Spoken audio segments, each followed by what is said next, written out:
మరి ఒకసారి యేసయ్య నామంలో శుభాశీస్సులు పలికి ఈరోజు దేవుడు మనతో మాట్లాడబోయే ఈ వాక్య భాగం ద్వారా మనతో మాట్లాడి మన జీవితముకు పనికొచ్చిన విషయములు జీవితంలో పాఠంగా తీసుకుని ఆ పాఠంగా తీసుకున్న విషయంలో అన్నిటిని కూడా మన జీవితంలో పెట్టి మనం పాటించి దేవునికి మహిమకరంగా జీవించాలని అట్టి జీవితంలో మధ్యలో వచ్చే సాతాను శక్తులు అపవాద శక్తులు దుష్టాత్మలు ఇవన్నీ ఆ జీవితంలో రానివ్వకుండా యేసయ్య నామంలో ఈ క్షణమే తొలగిస్తున్నాను.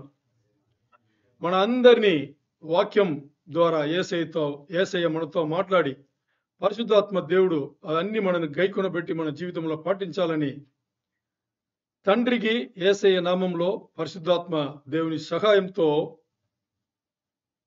సమర్పించి పొందినాము తండ్రి. ఆమేన్.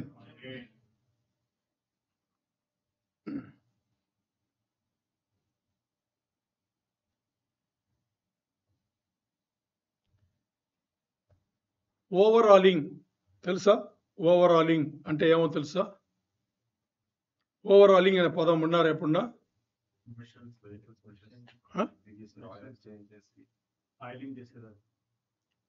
ఆయిలింగ్ కాదు, ఓవర్ ఆయిలింగ్. ఓవర్ ఆయిలింగ్ కాదు, ఓవర్ ఆయిలింగ్ అంటారు. తీసేసి అంటే ఎలా తీస్తారు అంటే ఒక మిషన్ ఉంది, దాని మొత్తాన్ని ఓడదీసి అక్కడక్కడక్కడ ఉంటది కదా, మరి దాన్ని ఏం చేస్తారు? అసెంబుల్ చేస్తారు, లేకపోతే ఫిక్స్ చేస్తారు. దాన్ని ఓవర్ ఆయిలింగ్ అంటారు. క్లీన్ చేసి అన్ని చేస్తారు. ఎంతమందికి చికెన్ కూర ఉంది కదా, చికెన్ కూర దగ్గర పెట్టి, అంటే దగ్గర అంటే మరీ నీళ్ళగా కూర లేకుండా, మరీ ఫ్రై లాగా లేకుండా చికెన్ ఉంటుంది, దగ్గర కూర పెడతారు. ఐడియా ఉందా మీకు నేను చెప్పింది? అలా బాగా కారంగా, మంచిగా కారంగా, లైట్గా ఉప్పు కొంచెం ఎక్కువ, అంటే మరీ ఎక్కువ కాదు, తక్కువ లేకుండా ఉప్పు కొంచెం లైట్ ఎక్కువ వేసి టేస్ట్ చేస్తే ఎంతమంది తినడానికి ఇష్టం కాదు? ఎంతమంది తినడానికి వచ్చు? అందరికీ వచ్చు కదా. ఓకే, చికెన్ కర్రీ మనకు మంచిగా చేసి పెడితే తినడానికి వచ్చు కదా. ఎంతమందికి చికెన్ కూర చేయడానికి వచ్చు? ఇప్పుడు నేను చెప్పిన చికెన్ కూర ఎంతమంది చేయడానికి వచ్చు? 1-2 చేయిలు. మరి ఎంతమందికి, బాగా అర్థం చేసుకోవాలా, మూడవది క్వశ్చన్ కొంచెం తేడా ఉంటుంది. ఎంతమందికి ఇవన్నిటిని సమకూర్చి, ఏవన్నిటిని, ఇప్పుడు చికెన్ కూర ఇప్పుడు నేను చెప్పిన ఆ రీతిలో ఉండాలి, ఏం చేయాలి చెప్పండి? అదే ఏం చేయాలి? ఏం చేస్తే చికెన్ కూర మన కిచెన్ లో రెడీ అవుతుంది చెప్పండి? ముందు మార్కెట్కి వెళ్ళాలి, ఏమేమి కావాలో రేషన్ కొట్లో కొనాలి. రేషన్ కొట్లో కొనాలి, చికెన్ కొట్లో కొనాల్సింది చికెన్ కొట్లో కొనాలి. దాంతో అయిపోయిందా? కూరగాయ కొట్లోకి వెళ్ళాల్సిందే కదా, అక్కడ వెళ్ళాలి. ఇవన్నీ వెళ్ళ ముందు ఇంకేం చేయాలి? దీనికి కొనడానికి డబ్బులు ఉందని చూడాలి. ఇవన్నీ రెడీ చేసుకుని డబ్బులు పట్టుకుని వెళ్ళాలంటే ఇంకేం కావాలి? బండి కావాలి. ఎవరు చెప్పారు? బండి కావాలి. బండి తీసుకోవాలి, ఏదో ఒకటి బండి, మన బండినే తీసుకోవాలి, లేకపోతే ఇంకోటి బండినే తీసుకుని ఇవన్నీ సమకూర్చి పెట్టుకోవాలి. ముందు రోజు పెట్టుకోవాలా? ఎప్పుడు ఉండాలో అప్పుడే ఇవన్నీ చేస్తాము. ముందు రోజు ప్లానింగ్ ఉండాలి. ఇవన్నీ చేసుకుని పెట్టుకుని ఏ రోజు ఉండాలో ఆ రోజు దాన్ని అన్ని విప్పితే ఓకేనా? దాని ముందే ఏమైనా రెడీ చేయాలా? చికెన్ మ్యారినేట్ చేయాలి. మిగతా అన్ని కూడా టపటపండి ఏదో తీసివేసేద్దాం. బట్ చికెన్ మాత్రం ఏం చేయాలి? కడిగి ఏ పీసులు నోట్లో పెడితే పెట్టగలమో అలాంటి సైజులన్నీ చేసుకుని ఏం చేయాలి? మ్యారినేట్ చేసి, మ్యారినేట్ చేయ ముందు ఏం చేయాలి? మ్యారినేట్ చేయడానికి కావాల్సిన పదార్థములు అన్ని రెడీ చేసుకుని మ్యారినేట్ చేసి పెట్టుకుని ఇంకా ఎప్పుడు వండాలో అప్పుడు వండాలి. వండేటప్పుడు మామూలుగా వండగలమా? అన్ని మరి ఇంకా సమకూర్చిన పక్కన పెట్టి ఫ్రిడ్జ్ ఉండాలి, బయట ఉండాలి. ఈ సెల్ఫ్, ఆ సెల్ఫ్, దాంట్లో బాటిల్, చిన్న బాటిల్, పెద్ద బాటిల్ అన్నిటిని తీసిపెట్టి ఏం చేయాలి? సమకూర్చి వండాలి. వండేటప్పుడు ఇంక పని అయిపోయింది అనుకున్నారు, ఇప్పుడు సగమే అయింది. ఇప్పుడు కిచెన్కి వచ్చాం కదా. కిచెన్ వచ్చి ఇప్పుడు ఏం చేయాలి? కరెక్ట్ రేషియోలో ఒకటొకటి కరెక్ట్ టైంలో పెట్టాలి. ఆ చికెనే కదా, అన్ని వేయాలి కదా, మొత్తం ఒకసారి వేస్తే అది ఏమవుతుంది? కుర్మా అవుతుంది. కుర్మా కూడా సరిగి రాదు కదా. అప్పుడు ఏం చేయాలి? మనం కరెక్ట్గా సమయం చూసి ఇది అన్ని వేసి దానికి సమయం వెచ్చిచ్చి ఇంకా దాన్ని ఉడకనిచ్చి ఇవన్నీ చేసి ఆ తర్వాత ఏం చేయాలి? ఫైనల్గా చూస్తే ఎంతో టైం పడుతుంది కదా. దీనే ఓవరాలింగ్ అంటారు. దీని ఓవరాలింగ్ అంటారా, కుకింగ్ అంటారా? కుకింగ్ అంటారు. మరి ఓవరాలింగ్ అనేది ఏంటంటే సగోడు చెప్పినట్టుగా మనకి తెలిసి మిషన్ ఎక్కువ చూసినాం కదా, టూ వీలర్ తెలుసు, బైక్ తెలుసు కదా చూసింటాం, లేకపోతే సైకిల్ మనకు తెలుసు.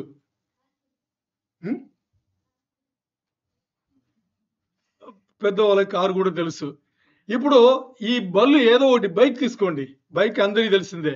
ఈ బైక్ ని ఓవరాలింగ్ చేస్తారు. ఎప్పుడు చేస్తారు? అదే బైక్ ని ఎప్పుడు ఓవరాలింగ్ చేస్తారు? ఇంకా ఇలా వాడితే పని రాదో ఏమో అయిపోతుంది పెద్దగా అనేటప్పుడు ఏం చేస్తారు? దాన్ని తీసి ఏం చేస్తారంటే ఆ మెకానిక్ షాప్ తీసుకెళ్తారు. వాటి దగ్గర ఒక మాట మాత్రం చెప్తాం, ఏం చెప్తాం? ఓవరాలింగ్ చేయరా బాబు అంటాం. సర్వీస్ చేయంటే వేరు, వాడు ఆయిల్ మార్చి గ్రీసులు పెట్టి ఏదో ఇచ్చేస్తాడు. ఓవరాలింగ్ చేయనిది వేరు. ఓవరాలింగ్ అనేది సగవుడు చెప్పినట్టుగా ఏం చేస్తారంటే బైక్ ఇచ్చేసి ఓవరాలింగ్ చెయ్యి అని చెప్పేసి మీరు ఎంత టైంలో రావాలని మీరు అడిగారు అనుకోండి, వాడు 5-6 గంటలు టైం చెప్తాడు, లేకపోతే ఉదయం ఇస్తే మధ్యాహ్నంలో సాయంత్రంలో ఏదో చెప్తాడు, ఏదో ఒకటి పడుతుంది. ఇప్పుడు చూడండి, మనం ఇచ్చేసి అలాగా ఓకే తర్వాత వస్తాను బాబు నువ్వు చేసి పెట్టేసి వెళ్ళి దూరంగా ఉండి మీరు చూసారనుకోండి, 1 గంట లోపల మీరు ఎక్కడ బైక్ నిలబడబెట్టారో అక్కడ ఆ బైక్ పడుకుంటుంది. పడుకుని అంటే అలా పడుకోదు, భాగాలు పడుకుని ఉంటుంది. అన్ని ఊడదీస్తాడు, తీసి అన్ని పెట్టేస్తాడు. పెట్టేసి ఏం చేస్తాడు? తర్వాత ఒకటి తర్వాత ఏం చేస్తాడు? మొత్తాన్ని చేస్తాడు. చేసి మీరు ముందు ఎలా ఇచ్చారో అలాగే మరీ ఇస్తాడు. మరి వాడు చేసింది ఏంటి? లోపల ఏమి తీయాలో తీసేస్తాడు, ఏం పెట్టాలో పెడతాడు. అర్థమైందా? ఇది ఓవరాలింగ్.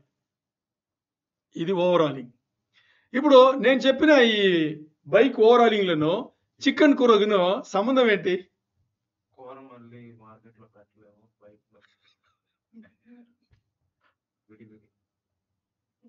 హోటల్ ఈ కూర చేసేవాడు మార్కెట్లే కదా పెడుతున్నాడు, ఎక్కడ పెట్టలేదు. ఇంట్లో చేస్తే ఇంట్లో తినేస్తారు.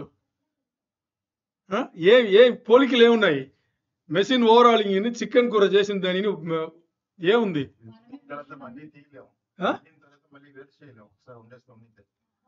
వండిన తర్వాత వేరు చేయలేము, బైక్ని వేరు చేయొచ్చు.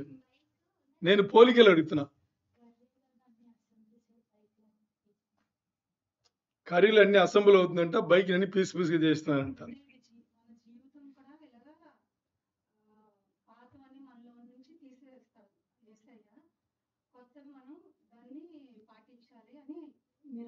వండర్ఫుల్. నేనేం తలుచుకున్నానో అది చెప్పేసింది సహోదరి, బాగా చెప్పింది.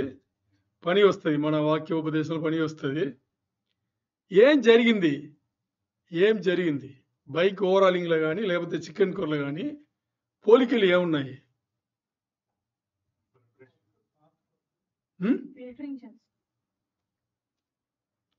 ఈ పోరాటంలో మీరు ఉండండి. చాలా మంది ఏం చేస్తారు తెలుసా? నువ్వు చెప్తావు కదా మేము ముందుకు పోరాడాలని వదిలేస్తారు. వదలకండి, వినండి. యేసయ్య ఈరోజు మాట్లాడబోయేది ఈ సబ్జెక్టే. అంటే మెషిన్ ఓవరాలింగ్ చేసేది లేకపోతే చికెన్ కూర వండేది కాదు. దేవుని వాక్య భాగం ఈరోజు ఏం చెప్తుంది అనేది ఈ రెండింటిని మనసులో పెట్టుకుని వినండి, ఏం మాట్లాడుతున్నారో చూద్దాం. ఇప్పుడు మనకి ఈరోజు యేసు ప్రభు వారు ఇచ్చిన ఈ వాక్య భాగం వచ్చేసి అవగాహన కలిగి ఉండడం. ఏంటి? అవగాహన కలిగి ఉండడం. దాని ఇంగ్లీష్లో అండర్స్టాండింగ్ అంటారు. దానికి ఏంటంటే అని ఒకటి మనం చూస్తే మత్తేయు 13:51-52 తీయండి. మత్తేయు 13:51-52. మత్తేయు 13:51-52. మత్తేయు 13.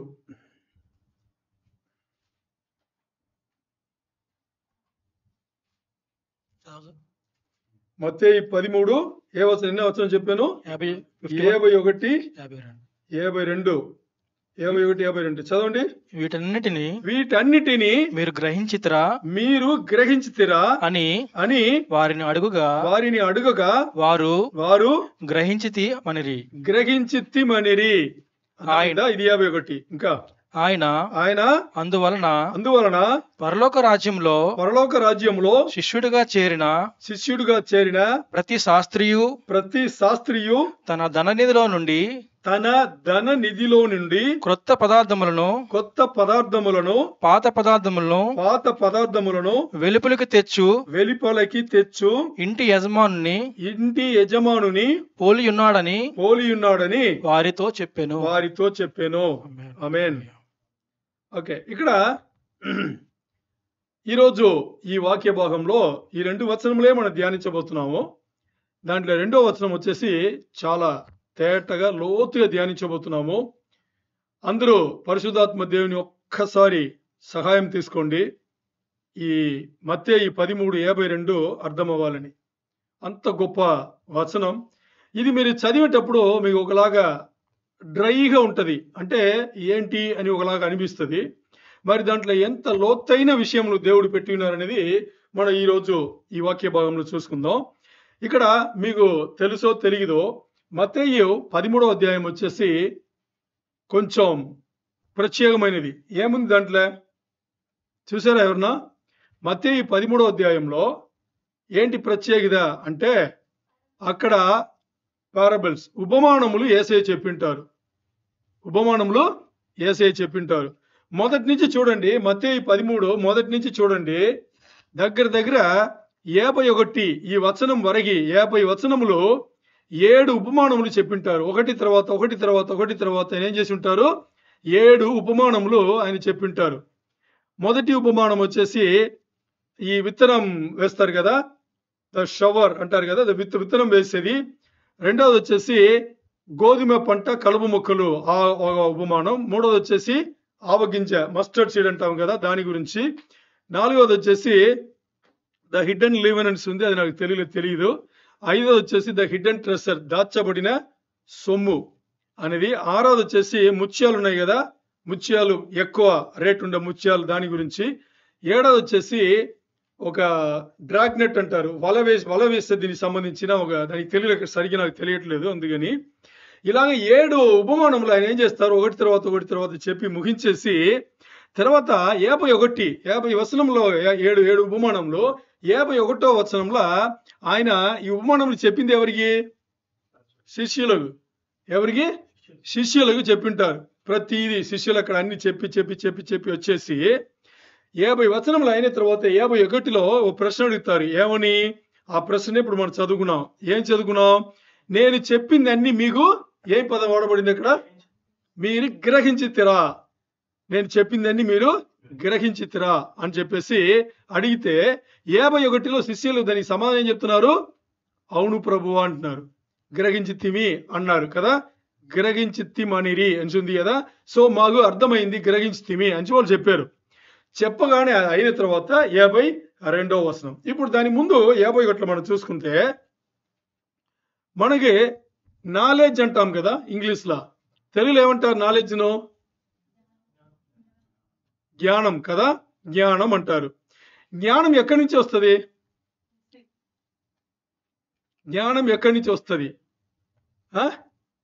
జ్ఞానం అంటున్నాం కదా. ఇప్పుడు దీనికే చికెన్ కూర ఎందుకు చెప్పాము, ఇక్కడ మెషిన్ ఎందుకు చెప్పామంటే దీనికే. ఇప్పుడు ఈ చికెన్ కూర సంబంధించిన జ్ఞానం మనకు వచ్చిందంటే ఎక్కడి నుంచి వచ్చింది? నిజమా? చదివి మీరు చికెన్ కూర వండేస్తారా? ఈరోజు వండుతున్నారులే యూట్యూబ్ చూసి. ఎక్స్పీరియన్స్. ఇక్కడ చూడండి, ఈ జ్ఞానం అనేది ఏంటి అని చూస్తే ద అక్యుములేషన్ ఆఫ్ ఫ్యాక్ట్స్ అంటారు. అంటే ఏమేమి కావాలి అని దీన్ని తెలుసుకోవడం, ఇన్ఫర్మేషన్ తెలుసుకోవడం. అర్థమైందా? ఎక్కువ ఇన్ఫర్మేషన్ ఉందనుకోండి, వాడు గట్టి కూర్చుంటాడు, నాకు అన్ని తెలుసులే అని కూర్చుంటాడు కదా, వాడిని ఏమంటారు? జ్ఞానవంతుడు అంటారు కదా. ఆ ఎక్కువ ఇన్ఫర్మేషన్ తెలుసుకోవడం. ఇంకోటి విజ్డమ్. విజ్డమ్ తెలుగులో ఏమంటారు? తెలివి అంటారు. ఏమంటారు? తెలివి అంటారు. నాకు తెలిసిన తెలుగుగా తెలివి అంటారు. తెలివి అంటే దాని ఏమర్థం అంటే ఏదైతే వీళ్ళకి విషయములు తెలిసిందో, నాలెడ్జ్ అన్నాం కదా, ఏదైతే విషయములు తెలిసిందో దీన్ని ఎలా వాడాలి అని వాళ్ళకి తెలుసు, అది తెలివి.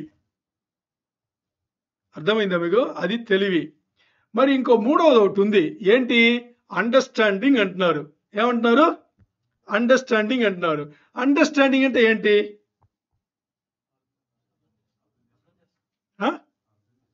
మరి మీకు జ్ఞానం ఉండేటప్పుడు మీకు అర్థం చేసుకోలేదా? మరి మీకు తెలివి ఉండేటప్పుడు మీరు అర్థం చేసుకోలేదా? అప్పుడు అర్థం చేసుకున్నప్పుడు కొత్తగా అర్థం చేసుకుంటావా? అండర్స్టాండింగ్ అంటే ఏంటి చూసారా? ఒకేలా కనిపిస్తుంది కదా మనకి. ఇప్పుడు జ్ఞానం గురించి తెలివి గురించి మాట్లాడప్పుడు రెండు ఒకలా కనిపించింది. చెప్పగానే ఓకే, జ్ఞానం అనేది అన్ని సమకూర్చుకోవడం. చికెన్ కూర కిచెన్ లో పెట్టడానికి ముందు అక్కడ ఉన్నది అన్ని తీసుకొచ్చి పెట్టడం, అది మనకి ఇన్ఫర్మేషన్. ఏది? ఈ వస్తువు ఇక్కడ ఉంది, ఈ వస్తువు ఇక్కడ ఉంది, ఇది ఇక్కడ ఉంది, ఈ ధరలో ఉంది, ఇక్కడ కొనాలి, ఇలా కొనాలి, అన్ని తీసుకొచ్చి పెట్టేశాం. పెట్టిన దాన్ని స్టవ్ లో పోగు చేసి ఏం చేయాలి? ఇప్పుడు దాన్ని అప్లై చేయాలి. మన ఆ తెలివి విషయంలో, అన్ని తెలిసిన విషయంలో అన్నిటిని పెట్టి దాన్ని ఇప్పుడు సమకూర్చి చికెన్ కడాయి ఉంది కదా, కడాయిలో పెట్టి ఇప్పుడు ఏం చేయాలి? వండాలి. ఇది అప్లికేషన్. మరి అండర్స్టాండింగ్ అంటే కదా అవగాహన. అవగాహన ఏంటి? అవగాహన అనే తెలుగులో. మీకు సింపుల్ గా ఒకటి చెప్తాను. ఇప్పుడు ఎంతమందికి స్విచ్ ఇక్కడ ఉంది, స్విచ్ ఉంది, అక్కడ స్విచ్ ఉంది, ఇది ఆపితే లైట్ ఆగుతుంది, వేస్తే లైట్ వెలుగుతుంది. ఎంతమందికి తెలుసు? మీకు తెలుసా తెలీదా? ఎంతమందికి తెలుసు అంటే, మీకు తెలిస్తే మీకు చేయెత్తాలి. అందరికి తెలిసిన సర్టిఫై పట్టకూడదు. సో మీకు తెలుసు, స్విచ్ ఆపితే ఆగిపోతే, వేస్తే వస్తాయని తెలుసు. మరి మీలో ఎంతమందికి ఈ స్విచ్ వేయగానే ఇక్కడి నుంచి అలా ఎలక్ట్రిసిటీ వెళ్ళి బల్బుకి వెళ్ళి బల్బులో ఒక రౌండ్ తిరిగి ఆ రౌండ్ పూర్తి అయితేనే అది లైట్ వెలుగుతుంది అని ఎంతమందికి తెలుసు? కొంతమందికి తెలుసు కదా, కొంతమందికి తెలుసు. మరి మీలో ఎంతమందికి ఈ వైరింగ్ ఇలా చేసి, ఇవన్నీ ఇలా చేసి కనెక్షన్ లాగా ఇస్తేనే ఈ స్విచ్ చేస్తే బల్బులు ఇది ఎంతమందికి తెలుసు? వైరింగ్ ఎంత తెలుసా? మీ ఎలక్ట్రికలా? మీరు ఎలక్ట్రికేనా?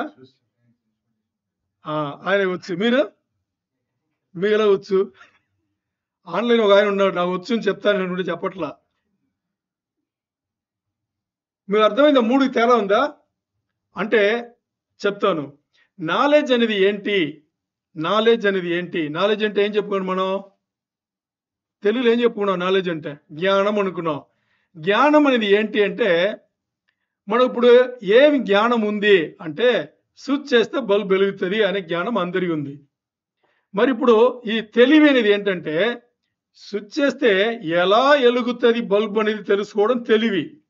మరి అవగాహన అంటే ఇది దీని ఇక్కడ దాని అక్కడ ఎలా పెట్టాలి, ఎక్కడి నుంచి దాన్ని కొనాలి, దీని వైరింగ్ ఎలా చేయాలి, స్విచ్ ఎలా ఫిక్స్ చేయాలి, కనెక్షన్ అన్ని చేస్తే దాన్ని అవగాహన అంటారు. అవగాహన దీని అర్థం ఏం లేదు, అక్కడెక్కడెక్కడో ఉంటే దీని అన్ని సమకూర్చి దాన్ని పని చేయబెట్టడం.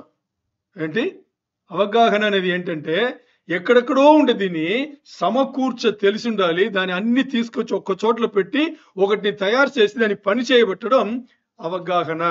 ఈరోజు మన బైబిల్కు అని వచ్చేటప్పుడు ఇక్కడ ఇంగ్లీష్లో, మీకు తెలుగులో ఏంటి గ్రహించరి అనిసింది కదా, గ్రహించున్నారు అనిసింది కదా, దానికి ఇంగ్లీష్లో వాడబడిన పదం అండర్స్టూడ్. ఏంటి?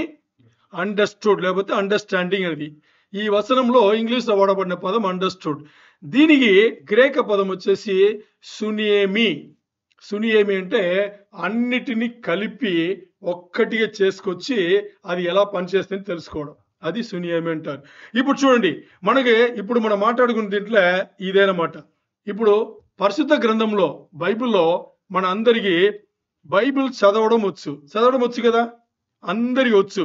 అందరికీ చదవడం వచ్చేటప్పుడు కొన్ని అర్థమవుతుంది, కొన్ని విషయములు మనం సేకరిస్తున్నాం, అది నాలెడ్జ్ అంటాం. బైబిల్ నాలెడ్జ్ అంటే ఏంటి?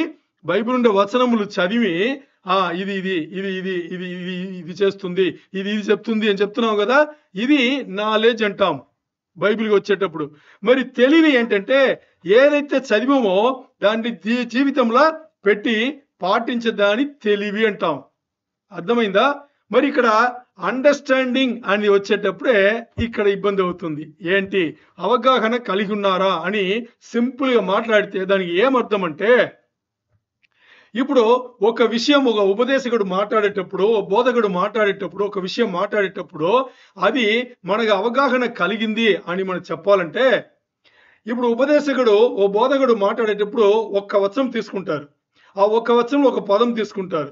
ఒక పదంని తీసుకుని మరి ఇంకో పుస్తకంలో బైబిల్లోనే ఇంకో పుస్తకం ఉంటుంది కదా, దాని నుంచి ఇంకో వచనం తీసుకుని బైబిల్లో ఇంకో పుస్తకం నుంచి ఇంకో వచనం తీసుకుని ఇలా 4-5 చోట్ల వాళ్ళు ఏం చేస్తారు, దాని ఇన్ఫర్మేషన్ గ్యాదర్ చేసి ఆ తర్వాత ఇక్కడ ఏం చెప్పబడింది, ఇప్పుడు మాట్లాడే వచనంలో ఏం చెప్పబడింది అని చెప్పేసి దాన్ని తీసుకుని మొత్తాన్ని ఏం చేస్తారు, వాళ్ళు ఒక అర్థముకు ఒక అవగాహనకు వస్తారు కదా.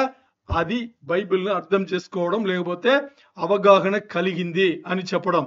అంటే దీనే ఏం చెప్తారంటే డాక్ట్రిన్ అంటారు, సిద్ధాంతం అంటారు. ఏమంటారు?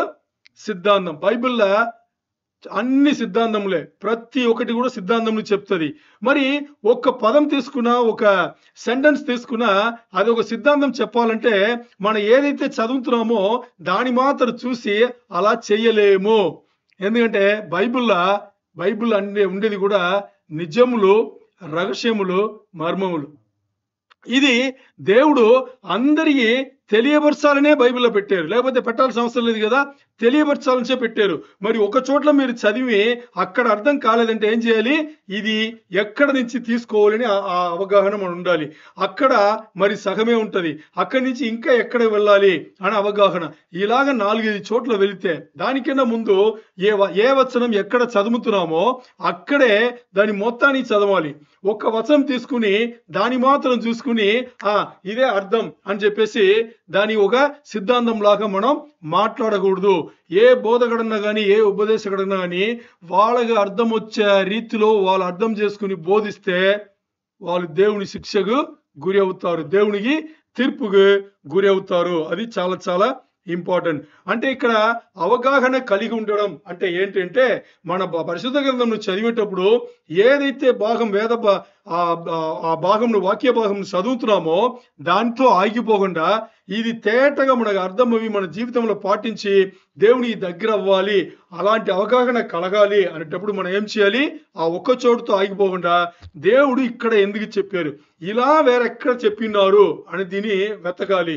ఈ అవగాహన ఇవ్వాలంటే మనం మన సొంత ఎఫర్ట్స్ లో, మన సొంత ప్రయత్నంలో మనం చెయ్యలేము. అది అర్థం చేసుకోవాలి. అప్పుడు ఏం చేయాలి, సాష్టాంగంగా పరిశుద్ధాత్మ దేవుని కాళ్ళు పట్టుకోవాల్సిందే. ఆయనని ప్రార్థన చేసి, దేవా మీరు అర్థం చేపిస్తే గానీ మాకు అర్థం కాదు అని వచ్చేటప్పుడు ఆయన ఇస్తారు. చూడండి, ఆయన అవగాహన ఇస్తారు. మీరు చదువుతుండేటప్పుడే ఆయన మీతో మాట్లాడి మిమ్మల్ని నడుపుతారు, ఇక్కడ వెళ్ళు అక్కడ వెళ్ళని. ఏ సమయంలో మీరు చదువుతారో ఆ సమయంలో మీకు ఒకవేళ అవగాహన కలగలేదనేటప్పుడు, మరి మీరు ఏదో నిద్రపోతుండేటప్పుడు లేదు ఇంకేదో పని చేస్తుండేటప్పుడు మీకు స్వరం వినిపిస్తుంది, దాన్ని చూడు, ఈ వచనం చూడు, ఈ పుస్తకం చదువు అని చెప్పేసి, లేకపోతే ఈ అధ్యాయం చదువు అని చెప్పేసి మీకు దేవుడు ఏం చేస్తారు, మాట్లాడుతారు. అది చాలా చాలా అవసరం. దాన్ని మనం ఏం చేయాలి, అర్థం చేసుకోవాలి. ఇప్పుడు చూస్తే మనం పరిశుద్ధ గ్రంథంలో వాక్య భాగంలో సరైన రీతిలో దాన్ని విభజించి, బాగా అర్థం చేసుకోండి, దాన్ని విభజించి దేనికోసం దేవుడు దీన్ని రాచి ఉన్నారు అనేది అలాగే మనం చదువుకోవడం. అది మనకి ఏంటి, సరైన రీతిలో పరిశుద్ధ గ్రంథం ఉండే వచనములను మన చదివి తెలుసుకొని వాక్య జీవితంలో పాటించాలి అనేది మనం తెలుసుకోవాలి. ఇక్కడ చూడండి, 2 తిమోతి 2:15 తీయండి. 2 తిమోతి 2:15 చదవండి. దేవుని ఎదుట యోగ్యునిగాను సిగ్గుపడ అక్కరలేని పనివానిగాను సత్యవాక్యమును సరిగా ఉపదేశించువానిగాను నిన్ను నీవే దేవునికి కనపరుచుకొనుటకు జాగ్రత్త పడుము. ఇక్కడ చూడండి, దీనే మనం ఓవరాలింగ్ అన్నాం కదా, ఇక్కడే దీన్ని అప్లై చేయాలి. లేదు చికెన్ కూర వండాలి, అది చికెన్ కూరగా బయటికి రావాలంటే ఎన్ని ప్రయత్నం ఉందని చెప్పాం కదా, ఇక్కడ ఈ వచనం ఏం చెప్తుంది, ఇంకోసారి చదవండి. 2 తిమోతి 2:15 దేవుని ఎదుట ఎవరి గురించి, ఎవరైతే దేవుని బిడ్డలో వాళ్ళు దేవుని ఎదుట యోగ్యును గాని సిగ్గుపడనక్కరలేని పనివాను గాను. ఆలోచన చేయండి, ఒక యజమానుడి కింద పనిచేసేవాడు సిగ్గుపడితే ఏం చేసి ఉండాలి? తప్పు చేస్తే సిగ్గుపడతాడు, అంతేనా? చేయకూడని కార్యం ఏదైనా చేస్తే సిగ్గుపడతాడు. సో అలా ఉండకుండా ఉండాలి అంటే చదవండి. సత్యవాక్యమును ఏం చేయాలంటే ఇక్కడ వాక్యమును, సత్యవాక్యమును సరిగా ఉపదేశించువానిగాను. దీని ఇంగ్లీష్ వచనంలో ఇక్కడ ఏం చెప్తుందంటే rightly dividing the word of truth అని ఉంది. ఏంటి rightly dividing the word of truth అంటే సత్యవాక్యమును, దేవుని వాక్యమును సరిగ్గా విభజించి దాని నుండి నిజములు మనం తెలుసుకోవడం. అది ఇంకా నిన్ను నీవే దేవునికి కనపరుచుకోవాలి. అర్థమైందా మీకు? అది ఆ పనులు మనం చేయాలి అనేది ఇక్కడ మనకు వాక్యం చెప్తుంది. అందుకని బైబిల్ గురించి వచ్చేటప్పుడు మనం ఎలా అర్థం చేసుకోవాలి అనేటప్పుడు ఒక మెషిన్, ఒక బైక్ ను ఎలా కంప్లీట్ గా ఊడదీసి మరి దాని ఉంటే అన్ని తీసేసి పెట్టాల్సిందని పెట్టి ఎలా మరి అసెంబుల్ చేస్తున్నామో అలాగే ఇక్కడ ఒక్క వచనం మనం తీసుకుంటే దానిపైన మనకు అవగాహన కలిసి ఉండాలంటే ఈ వచనం ఏం చెప్తుంది, దీనికి సంబంధించిన విషయములు ఎక్కడెక్కడ ఉంది అని దీని అన్ని సమకూర్చి పై అక్కడ పెట్టుకుని అన్నిటినీ అర్థం చేసుకుని తర్వాత దీని ఒక్కటి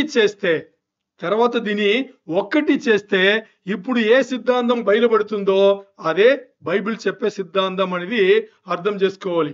ఎందుకంటే ఇక్కడ చూస్తే బైబిల్ గ్రంథంలో ఎక్కడ చూసినా గానీ దేవుడు ఒక చోట ప్రశ్న వేసి ఉంటే బైబిల్ గ్రంథంలో ఒకటి మనం ఏదైతే పుస్తకం చదువుతున్నామో దాంట్లోనే సమాధానం ఉంటది, లేకపోతే ఇంకో పుస్తకంలో దేవుడు సమాధానం పెట్టింటారు. బైబిల్లో అడిగిన ప్రశ్నకు సమాధానం లేకుండా, మొత్తం బైబిల్లో సమాధానం లేకుండా ఎక్కడ ఉండదు, ఎక్కడో చోట్ల దేవుడు పెట్టింటారు. అప్పుడు మనం ఏం చేసి ఉండాలంటే ఒక బైక్ని తీసుకొచ్చి ఊడతీసి మరీ అసెంబుల్ చేసే ఆ అవగాహన, ఒక వాక్యం చదివేటప్పుడు, ఒక వచనం చదివేటప్పుడు దాన్ని విభజించి ఇది ఎక్కడెక్కడ ఈ నిజం సంబంధించిందని చెప్పబడింది అని చెప్పేసి అన్ని చోట్ల నుంచి అన్ని తీసి మనం ముందు పెట్టుకుని మరి ఇప్పుడు దీని ఒక్కసారి మనం కలిపేటప్పుడు అప్పుడు దేవుడు మాట్లాడే సిద్ధాంతం, దేవుడు మనతో మాట్లాడే నిజం మనకి అర్థం అవుతుంది. అది మనకి తేటగా తెలియాలి. ఎందుకు అనేటప్పుడు ఇప్పుడు ఒక ఉదాహరణ తీసుకుందాం. ఏంటంటే the doctrine of free will ని ఏం చెప్తారు తెలుగులో? The doctrine of free will మనిషికి సంబంధించిన, బాగా అర్థం చేసుకోండి. ఇక్కడ ఈరోజు మీకు కొంచెం డ్రైగా వెళ్ళినట్టుగా ఉండొచ్చు, మరి చాలా లోతైన సబ్జెక్ట్ ఇది. ఒక్కసారి మీకు అర్థమైతే మీరు నిజంగా చెప్తున్నారు ధన్యులే. అంటే ఇక్కడ చూడండి, the doctrine of free will. Doctrine అంటే సిద్ధాంతం అండి, వేరేం కాదు. దేవుడు మనతో మాట్లాడే సత్య వాక్యం ఉంది కదా, సిద్ధాంతం. ఇప్పుడు ఫ్రీ విల్ అంటే మనిషి స్వేచ్ఛ సంబంధించిన ఒక సిద్ధాంతం. ఇప్పుడు మనందరి మనసులోవేనా? గట్టిగా చెప్పండి అవునులేని. మీరు అవును చెప్పాలంటే నేను ఇంకో ప్రశ్న వేస్తాను, అది చండాలంగా ఉంటుంది. ఇప్పుడు మనిషికి సంబంధించిన ఏం మాట్లాడుతున్నాం ఇక్కడ? మనిషి స్వేచ్ఛకి సంబంధించిన సిద్ధాంతం కదా.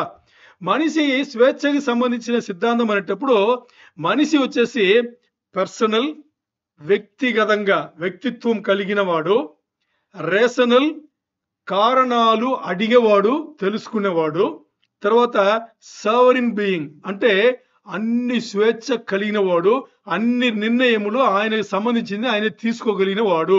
ఇది మనిషి. దేవుడు మనిషిని సృష్టి చేసింది ఇలాగే చేశాడు ఆయన. అర్థమైందా మీకు? దీని ఆదాముతో మీరు పోల్చుకోండి. ఆదాము వ్యక్తిత్వం కలిగి ఉన్నాడా లేదా? ఎలా ఉన్నాడు? ఎలా చెప్తున్నారు వ్యక్తిత్వం కలిగి ఉన్నాడని?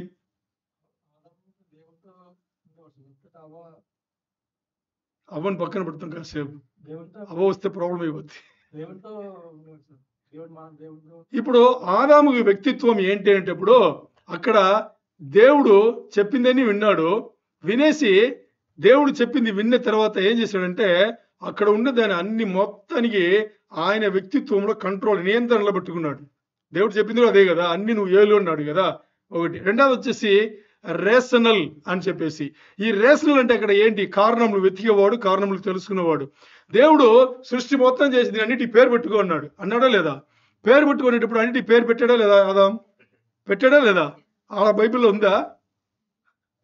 బైబిల్లో ఉండదు, కానీ పేరు పెట్టిందని ఆదామే. ఎందుకంటే దేవుడు నువ్వు పేరు పెట్టుకునే తర్వాత దేవుడు ఎక్కడ పెట్టినట్టుగా లేదు. దేవుడు ఒకటి ఇచ్చేస్తే ఇంకా చేయాల్సిందే. ఆదాము ఏం చేశాడు? పేరు పెట్టాడు. ఇప్పుడు ఆమె గింజకి దోమ గింజ అని పట్టలా. ఎందుకు? ఆమె గిన్నెకి ఏ అర్థమో ఆ అర్థం వచ్చేట్టుగానే పెట్టాడు. కారణం తెలిసి పెట్టాడు. ప్రతి పేరుకు ప్రత్యేకంగా ఈ ఊరు ఉంది కదా, ఈ ఊరు జీసీసీ ఉంది కదా, ఈ జీసీసీలో ప్రతి పేరుకు వెనకాల పెద్ద స్టోరీ ఉంటుంది. తెలుసా మీకు? ఇప్పుడు నా పేరు ఉందంటే నా పేరు వెనకాల స్టోరీ ఉండదు. మరి ఈ ఊర్లో ఎవరన్నా వాడిని పేరుని అడగండి, వాడు పేరు చెప్తాడు, చిన్నగా చెప్పాడు, ఊరంతా చెప్తాడు, పెద్దగా చెప్తాడు. చెప్తే దానికి వెనకాల ఒక స్టోరీ ఉంటుంది. ఆ స్టోరీకి షార్ట్ ఫామే వాడి పేరు ఉంటుంది. ఈ ఊర్లో అన్ని అంతే, అలా ఉంటుంది అనమాట. సో ఇప్పుడు కారణం తెలిసిన వ్యక్తి, కారణాలు కనుక్కునే వ్యక్తి. మూడవది వచ్చేసి మనిషి సొంత నిర్ణయం తీసుకునేవాడు. దేవుడు అలాగే సృష్టి చేశాడు. ఆదాం తీసుకుంటే ఇక్కడ ఆదాం సొంత నిర్ణయం తీసుకున్నాడా లేదా? తీసుకున్నాడు కాబట్టి పడిపోయాడు, అంతే కదా. సొంత నిర్ణయం తీసుకునే ఆ శక్తి దేవుడు ఇచ్చాడు కాబట్టి అక్కడ ఆదాం మాట విన్నాడు. లేకపోతే వింటాడా? వినడు కదా. ఆదాం ఇవ్వగానే తిన్నాడు కదా, తినొచ్చు, నాకు ఆ హక్కు ఉందని చెప్పి తీసుకున్నాడు.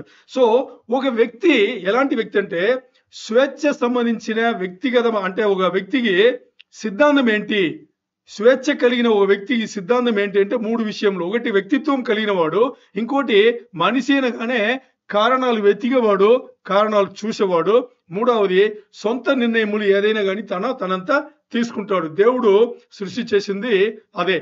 సరే, ఇప్పుడు ఆలోచన చేస్తే ఈ మనిషి ఎలా ఉన్నాడో ఈ 3ని కలిపితే మనిషిగా ఉంటాడు. మనిషి వ్యక్తిత్వం కలిగి ఉంటాడు. ఏదన్నా ఒకటి వచ్చేటప్పుడు ఎందుకు అనే ప్రశ్న వేస్తాడు, కారణం తెలుసుకోవాలని. కావాలంటే ఎస్ అంటాడు, లేకపోతే వద్దంటాడు. వాడి స్వేచ్ఛ ఉంది, అంతేనా? అలాగే మనం ఇక్కడ బైబిల్లో చూస్తే ఇవన్నిటిని ఒక మనిషిని తీసుకుంటే ఇవన్నీ విషయాలు ఉన్నాయి కదా. ఇలాగే పరిశుద్ధ గ్రంథంలో ఒక్క వచనంను కానీ ఒక పదంను కానీ తీసుకుంటే దాన్ని విభజించి చూస్తేనే, ఆ విభజించి చూసేటప్పుడు ఒకటి దానికి సమాధానం అక్కడే పెట్టిండొచ్చు, లేకపోతే ఎక్కడో పెట్టిండొచ్చు. ఇది ఎక్కడ ఉంది అనే ఆ అవగాహన కూడా ఎవరు ఇవ్వాలి? దేవుడు ఇవ్వాలి. మరి దేవుడు ఎందుకు ఇవ్వలేదు అనే ప్రశ్న వస్తుంది. ఇప్పుడు ఎవరి దగ్గర ఈ అవగాహన లేదో చాలా మంది దగ్గర ఉంటది కదా. అందుకే నేను ముందే చెప్పాను, ఉపదేశం చేసే వాళ్ళు తక్కువ, వినేవాళ్ళు ఎక్కువ అని. ఎందుకు ఈ అవగాహన అంతమందికి లేదనేటప్పుడు తర్వాత చూద్దాం. ఇప్పుడు మనకి చూడండి, మనకి ఈ డాక్ట్రిన్ ఆఫ్ ఫ్రీ విల్, మనిషి స్వేచ్ఛ యొక్క సిద్ధాంతం మనకి తెలియకపోతే ఏంటి, the doctrine of free will అంటాం కదా. మనిషి యొక్క స్వేచ్ఛ సంబంధించిన సిద్ధాంతం ఏంటి అని తెలియకపోతే దేవుడు ఏం చేస్తారు, ఏమి చేయడది అర్థం కాదు. ఏంటి, దేవుడు మనిషికి ఏమి చేయగలడు, ఏమి చెయ్యడు అనేది అర్థం కాదు. మీకు అర్థం కాలేదు కదా? మీ మొహం అలాగే ఉంది.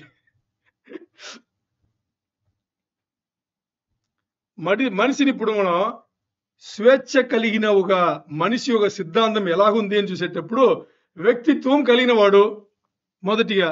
రెండవది ఏంటి, కారణాలు తెలుసుకునేవాడు, తెలుసుకోవాలి లేకపోతే అడుగుతాడు. మూడవది ఏంటి, తెలుసుకున్న తర్వాత నిర్ణయం వాడిదే, వాడి ఇష్టాన్ని వాడి నిర్ణయం తీసుకుంటాడు. ఇది మనిషి, ఇది ప్రతి మనిషి, ఆడ మగ తేడాలంటే అందరూ అలాగే ఉన్నాం. ఓకే, ఇప్పుడు ఇది ఒక మనిషి తనకు సంబంధించిన ఈ 3 విషయముల అర్థం తనకు కాలేదంటే దేవుడు ఏమి చేస్తారు తన కోసం, మన కోసం, ఏమి చెయ్యరు అనేది అర్థం కాదు ఇక్కడ.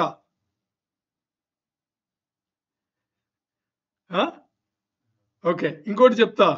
ఇప్పుడు ఈ వ్యక్తి ఉన్నాడు కదా, స్వేచ్ఛ కలిగి సిద్ధాంతం అంటే మనిషి యొక్క స్వేచ్ఛ తెలిసిన సిద్ధాంతం, ఇది తెలిసిన వ్యక్తి ఉన్నాడు కదా. ఈ వ్యక్తి ఇప్పుడు ప్రార్థన చేస్తారు, మనందరూ ప్రార్థన చేస్తాం కదా. ప్రార్థన చేసేటప్పుడు ఏ ప్రార్థనకి జవాబులు వస్తాయి, ఏ ప్రార్థనకి జవాబులు రాదు అనేది మన గురించి, ఈ 3 విషయాల గురించి మనకి తెలియకపోతే దేవుడు ఏ ప్రార్థనకి సమాధానం ఇస్తాడు, ఏ ప్రార్థనకి సమాధానం ఇవ్వడని మనకు తెలియదు. మీకు ఇప్పుడు కూడా అర్థం కాల? మరి మీకు అర్థమయ్యారు, నేను వదిలిపెడతానా ఏంటి? ఓకే, ఇప్పుడు చూడండి, మనిషి అనగానే ఏం చూసుకున్నాం, వ్యక్తిత్వం కలిగిన వాడు అంటే పర్సనల్. తనగానే వ్యక్తిత్వం ఇంకోని వదిలిపెట్టాడు. తన గురించి నేను ఇది అని ఒకటి పెట్టి ఉంటాడు కదా, దాన్ని పర్సనల్ అంటాం ఇంగ్లీష్ లా. తెలుగులో వ్యక్తిత్వం అంటాం. రెండవది ఏమన్నాం, ఇప్పుడు ఏదన్నా ఒకటి తన దగ్గర వచ్చినా లేదు తన ఎక్కడికన్నా ఏదైనా చేయడానికి వెళ్ళినా దానికి కారణాలు లేకుండా చేయడు. Rational being. ముందుగా మనిషి పర్సనల్ బీయింగ్, వ్యక్తిత్వం కలిగిన మనిషి. రెండవది వచ్చేసి రేషనల్ బీయింగ్, అంటే కారణాలు తెలియకుండా ఏమి చెయ్యడు. రెండు. మూడవది ఏంటి, ఇక్కడ ఏమాట్లాడుకున్నాం, సొంత నిర్ణయములు తనం తీసుకునే వ్యక్తి కదా. ఇప్పుడు ఇది మనిషి అంటే నేను ఈరోజు మీరేంటో చెప్తున్నా. దేవుడు సృష్టి చేసేటప్పుడు మీలో ఏమి పెట్టి సృష్టి చేశారు అనేది నేను చెప్తున్నా. ఏం పెట్టారు, మీగని ఒక వ్యక్తిత్వం పెట్టాడు. అంటే ఇప్పుడు ఒక్కడిలా కూడా ఉంటారా? ఉండరు. దీనే వ్యక్తిత్వం అంటారు. మీలో వ్యక్తిత్వం పెట్టారు. రెండవది, మిమ్మల్ని ఏం చేశారంటే మీరు ఏదన్నా చెయ్యాలన్నా, మీ దగ్గర ఏమన్నా రావాలన్నా, మీరు దాన్ని ఒప్పుకోవాలన్నా వద్దన్నా కారణాలు వెతుకుతారు. Rational being. మూడవది ఏం చేస్తారంటే మీరు ఏం చేసినా దానికి మీ సొంతంగా మీరు నిర్ణయాలు తీసుకుంటారు. ఇది మిమ్మల్ని ఇలాగే దేవుడు సృష్టి చేశాడు. ఇప్పుడు ఇది మీకు అర్థం కాలేదంటే దేవుడు మీకు ఏమి చేయగలడు, మీకు ఏమి చెయ్యడు అనేది మీకు అర్థం కాదు. అంటే ఏం మాట్లాడుతున్నాం ఇక్కడ, ముందు మన గురించి మనకే అర్థం అవ్వాలి కదా. మన గురించి మనకి అర్థం అవ్వాలి. మనం దేవుడు ఎలా సృష్టి చేశారనేది మనకి అర్థం అవ్వాలి.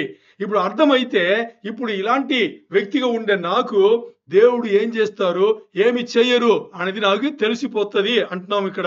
రెండవది, ఇప్పుడు మీ గురించి దేవుడు ఎలా మిమ్మల్ని సృష్టి చేశారో మీ గురించి మీకు అర్థమైతే మీరు ప్రార్థన చేసేటప్పుడు మీరు చేసే ప్రార్థనలకు మీకు సమాధానం వస్తుందా రాదనేది మీకే తెలిసిపోతుంది. మూడవదిగా, మీరు ఏదైతే ఏ విషయంలో దేవుడి దగ్గర నుంచి ఎదురు చూడాలో, ఏ విషయంలో దేవుడి దగ్గర నుంచి ఎదురు చూడకూడదో అది మీకే తెలిసిపోతుంది.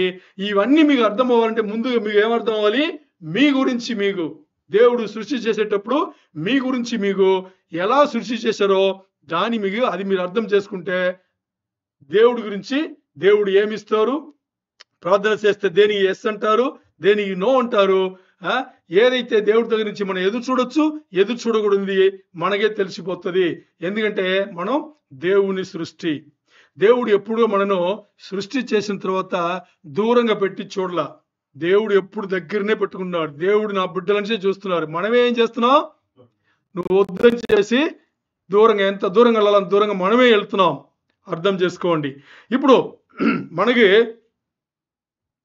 ఈ సిద్ధాంతం అంటే పరిశుద్ధ గ్రంథంలో దేవుడు చెప్పిన అన్ని సిద్ధాంతములు కూడా ఇలాగే ఉంటది. ఎలాగుంటది, ఒకటొకటి ఒక్కొక్క చోట్ల అలాగుంటది. ఇవన్నీ కలిపి మొత్తానికి తీసుకొచ్చి మనం ఏం చేయాలి, ఉదాహరణకి ఒక వచనం చదువుతున్నాం, ఒక పదం చదువుతున్నాం. ఈ పదం సంబంధించింది ముందు చెప్పిందే, ఈ పదం సంబంధించి ఇంకా దేవుడు ఎక్కడెక్కడెక్కడెక్కడ అన్ని మాట్లాడినారని అన్ని మనం ఏం చేయాలి, ముందు సమకూర్చి ఇప్పుడు మొత్తానికి దానికి విభజించి చూస్తే ఇప్పుడు మనకు అర్థం వస్తుంది కదా. ఇప్పుడు ఇవన్నీ కలిపితే ఇప్పుడు సిద్ధాంతంగా వస్తుంది. ఈ సిద్ధాంతం ఏం చెప్తుంది, బైబిల్లో రాయబడిన సిద్ధాంతం అన్నీ ఇలాగే రాయబడింది. దేవుడు మాట్లాడిన ప్రతి మాటలు అలాగే ఆయన మాట్లాడి ఉన్నారు. అది ఒక చోట్ల ఉండేది, అదే చోట్ల సమాధానం ఉండదు, ఇంకా ఎక్కడెక్కడెక్కడో పెట్టింటారు.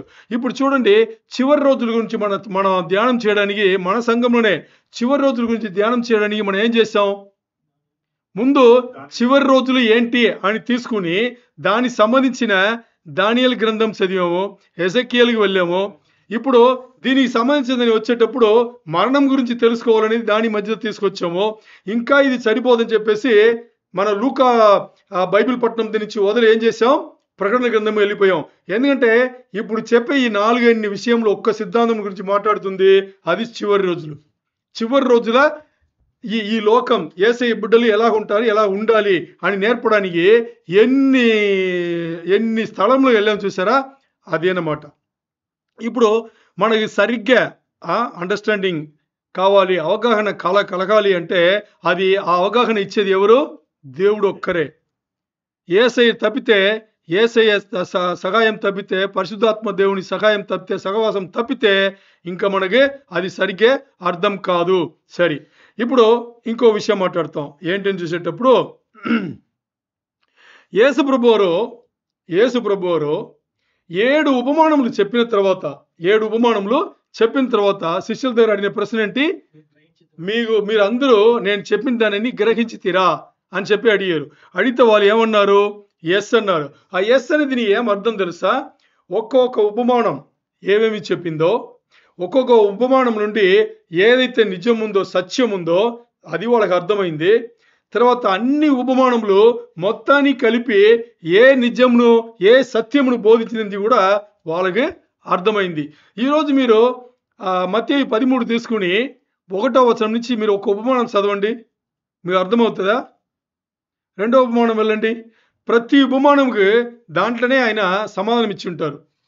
ప్రతి ఉపమానం చెప్పి, ముందుగా ఉపమానం అంటే ఏంటి? ఉపమానం అంటే ఏంటి? ఉపమానం అంటే ఏంటి? ఉదాహరణ అంటే ఏంటి? ఉపమానం అంటే ఏంటంటే చూడండి, ఒక పెద్ద సిద్ధాంతం చెప్పడానికి ఏం చేస్తారు తెలుసా? ఉపమానం ఇక్కడ పెట్టుకుంటారు, పెద్ద సిద్ధాంతం ఇక్కడ ఉంటుంది. ఈ ఉపమానం చిన్న కథ ఉంటుంది. ఉపమానం అనేది చిన్న కథ ఉంటుంది. ఈ కథల పాయింట్ బై పాయింట్ వెళ్తారు. ఈ పెద్ద నిజం చెప్పాలి కదా, ఈ చిన్న కథల పాయింట్ బై పాయింట్ ఈ పెద్ద సిద్ధాంతంలో పాయింట్ బై పాయింట్ చెప్తుంటది. అర్థమైందా మీకు?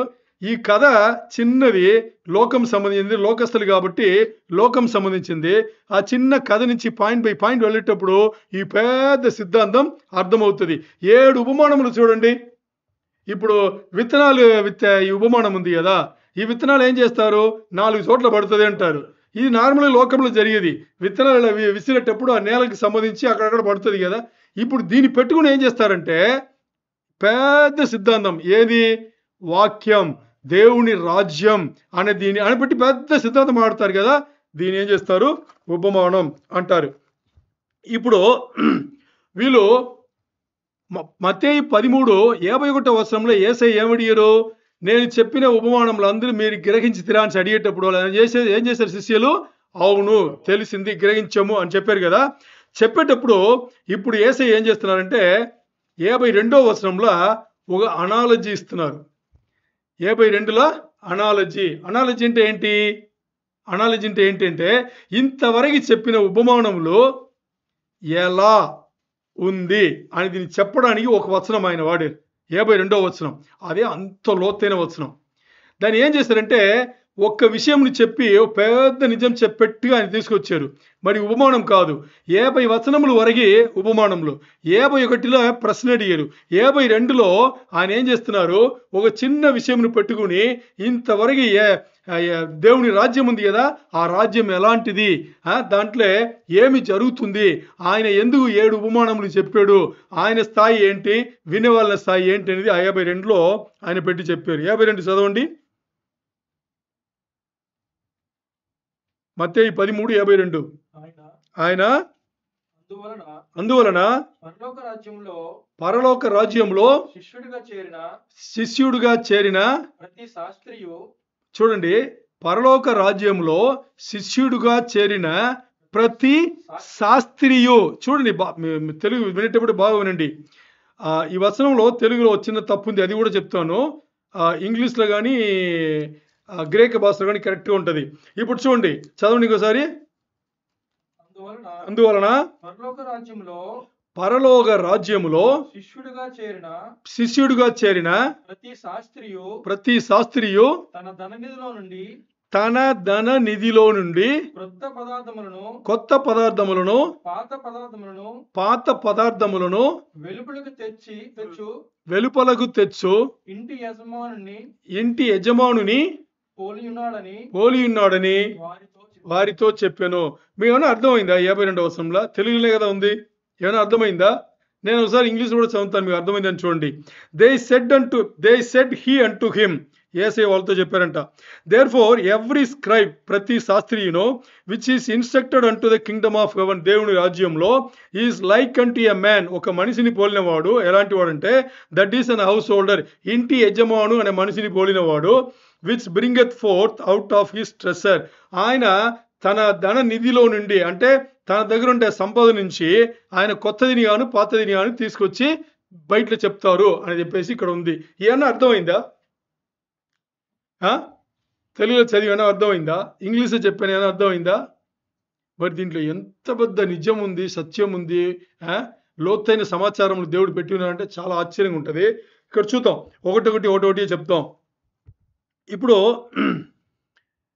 వచనం 52 అనేది పాస్టర్స్ ఉన్నారు కదా, పెద్దలు ఉన్నారు కదా సంఘంలో, పెద్దలు కానీ పాస్టర్స్ కానీ వాళ్ళకి ఇవ్వబడిన జాబ్ డెస్క్రిప్షన్ ఏమంటారు? Job description. ఇప్పుడు మన అందరి కంపెనీలో పని చేస్తున్నాం కదా, జాబ్ డెస్క్రిప్షన్ ఇస్తారు కదా, ఇస్తారా ఇవ్వరా? ఇస్తారు. ఏమి ఇస్తారు? మన పొజిషన్ పెట్టి, నువ్వు ఈ పొజిషన్కి మా కంపెనీ వచ్చావు బాబు, నువ్వు మా ఈ పొజిషన్లో ఈ కంపెనీలో ఇవన్నీ నువ్వు చెయ్యాలి అని ఒకటి కింద 1 2 3 అలా రాస్తారు కదా, దాని జాబ్ డిస్క్రిప్షన్. ఇప్పుడు ఈ ఒక్క వచనంలో ఏసయ్యగా చెప్పింది, ఏసయ్య ఈ ఒక్క వచనంలో ఏం పెట్టారంటే, ఈ పాస్టర్ ఉన్నారు కదా, లోకంలో ఉండే పాస్టర్స్కి, లేకపోతే టీచర్స్ అనుకోండి, మనం అనుకునే టీచర్స్ అనుకోండి, పాస్టర్స్ అయితే పెద్దలు అనుకున్నాం కదా, వీళ్ళకి ఈ ఒక్క వచనంలో ఆయన ఏం చేశాడు? జాబ్ డిస్క్రిప్షన్ ఇచ్చేసారు. అలాగ ఉందా? ఆ వచనం అలాగ ఉందా? చూస్తే అలా కనిపించట్లేదు, మరి ఆయన అయితే ఇచ్చేసారు. చూద్దామా ఏమేమి ఇచ్చారని చూద్దామా? ఇక్కడ చూడండి, ఇంకోసారి చూద్దాం, ఆ వచనం చూద్దాం. ఏం చెప్తుందంటే, దేవుని రాజ్యంలో శిష్యుడుగా చేరిన ప్రతి శాస్త్రియు అని ఉంది. శిష్యుడిగా ఎవరు చేస్తారు? శాస్త్రి అంటే ఎవరు? శాస్త్రి నుంచి ఎప్పుడు చెప్తాం? బాగా పండిపోయిన వ్యక్తిని శాస్త్రి అంటాం. ఎవరన్నా పేరు పెట్టుకుంటే కాదు. నిజంగా శాస్త్రిని చెప్పాలంటే ఎలాగ ఉండాలి? వాళ్ళు జ్ఞానం, తెలివి, ఇంకా ఏమేమి ఉండాలో అన్నీ ఉంటే వాళ్ళు శాస్త్రి అంటాం. మరి ఇక్కడ ఈ వచనం ఏం చెప్తుంది? దేవుని రాజ్యంలో శిష్యునిగా చేరిన వాడు శాస్త్రి అయి అని ఉంది. ఈ ఏంటో ఇంకా చూడండి, అక్కడ ఏముంది? వీడు ఒక మనిషిని పోలినవాడు. ఈ మనిషిని పోలినవాడు ఏం చేస్తాడంట? ఇంటి యజమానుని పోలినవాడు వీడు ఏం చేస్తాడంట? తన ధన నిధిలో నుండి కొత్తవి గాను పాతది గాని తీసుకొచ్చి బయట చెప్తాడు అని చెప్పేసి ఇక్కడ ఉంది. ఇక్కడ చూసారా, ఆయన ఏం చెప్తున్నాడంటే, ప్రతి శాస్త్రియు అని ఉంది కదా, ఇంగ్లీష్లో ఏం చెప్పబడింది అంటే, దేర్ ఫోర్ ఎవ్రీ స్క్రైబ్ అని ఉంది. ఏమని ఉంది? దేర్ ఫోర్ ఎవ్రీ స్క్రైబ్, ప్రతి శాస్త్రియు, అలాగ ప్రారంభమైంది. ప్రతి శాస్త్రియు అని ఉంది, కానీ ప్రతి మనిషిని లేదు. ఏమని లేదు? ప్రతి మనిషిని లేదు. ఏమనింది? ప్రతి శాస్త్రియు అని ఉంది. మీరు తెలుగులో చదివేటప్పుడు కూడా చదవండి ఒకసారి, ప్రతి శిష్యుడును చదవండి. శిష్యుడుగా చేరిన ప్రతి చూడండి, ఇక్కడ మనిషిగా ఉండే ప్రతి శాస్త్రిని చెప్పలా, శిష్యుడుగా చేరిన ప్రతి శాస్త్రియు అంటే ఇక్కడ ప్రతి శాస్త్రియు, దేవుని రాజ్యంలో ఉండే ప్రతి శాస్త్రియు అని చెప్పేసి ఇక్కడ చెప్పి, ఇక్కడ శాస్త్రి అంటే అర్థం ఏంటి? ఎవరిని శాస్త్రి అంటారు?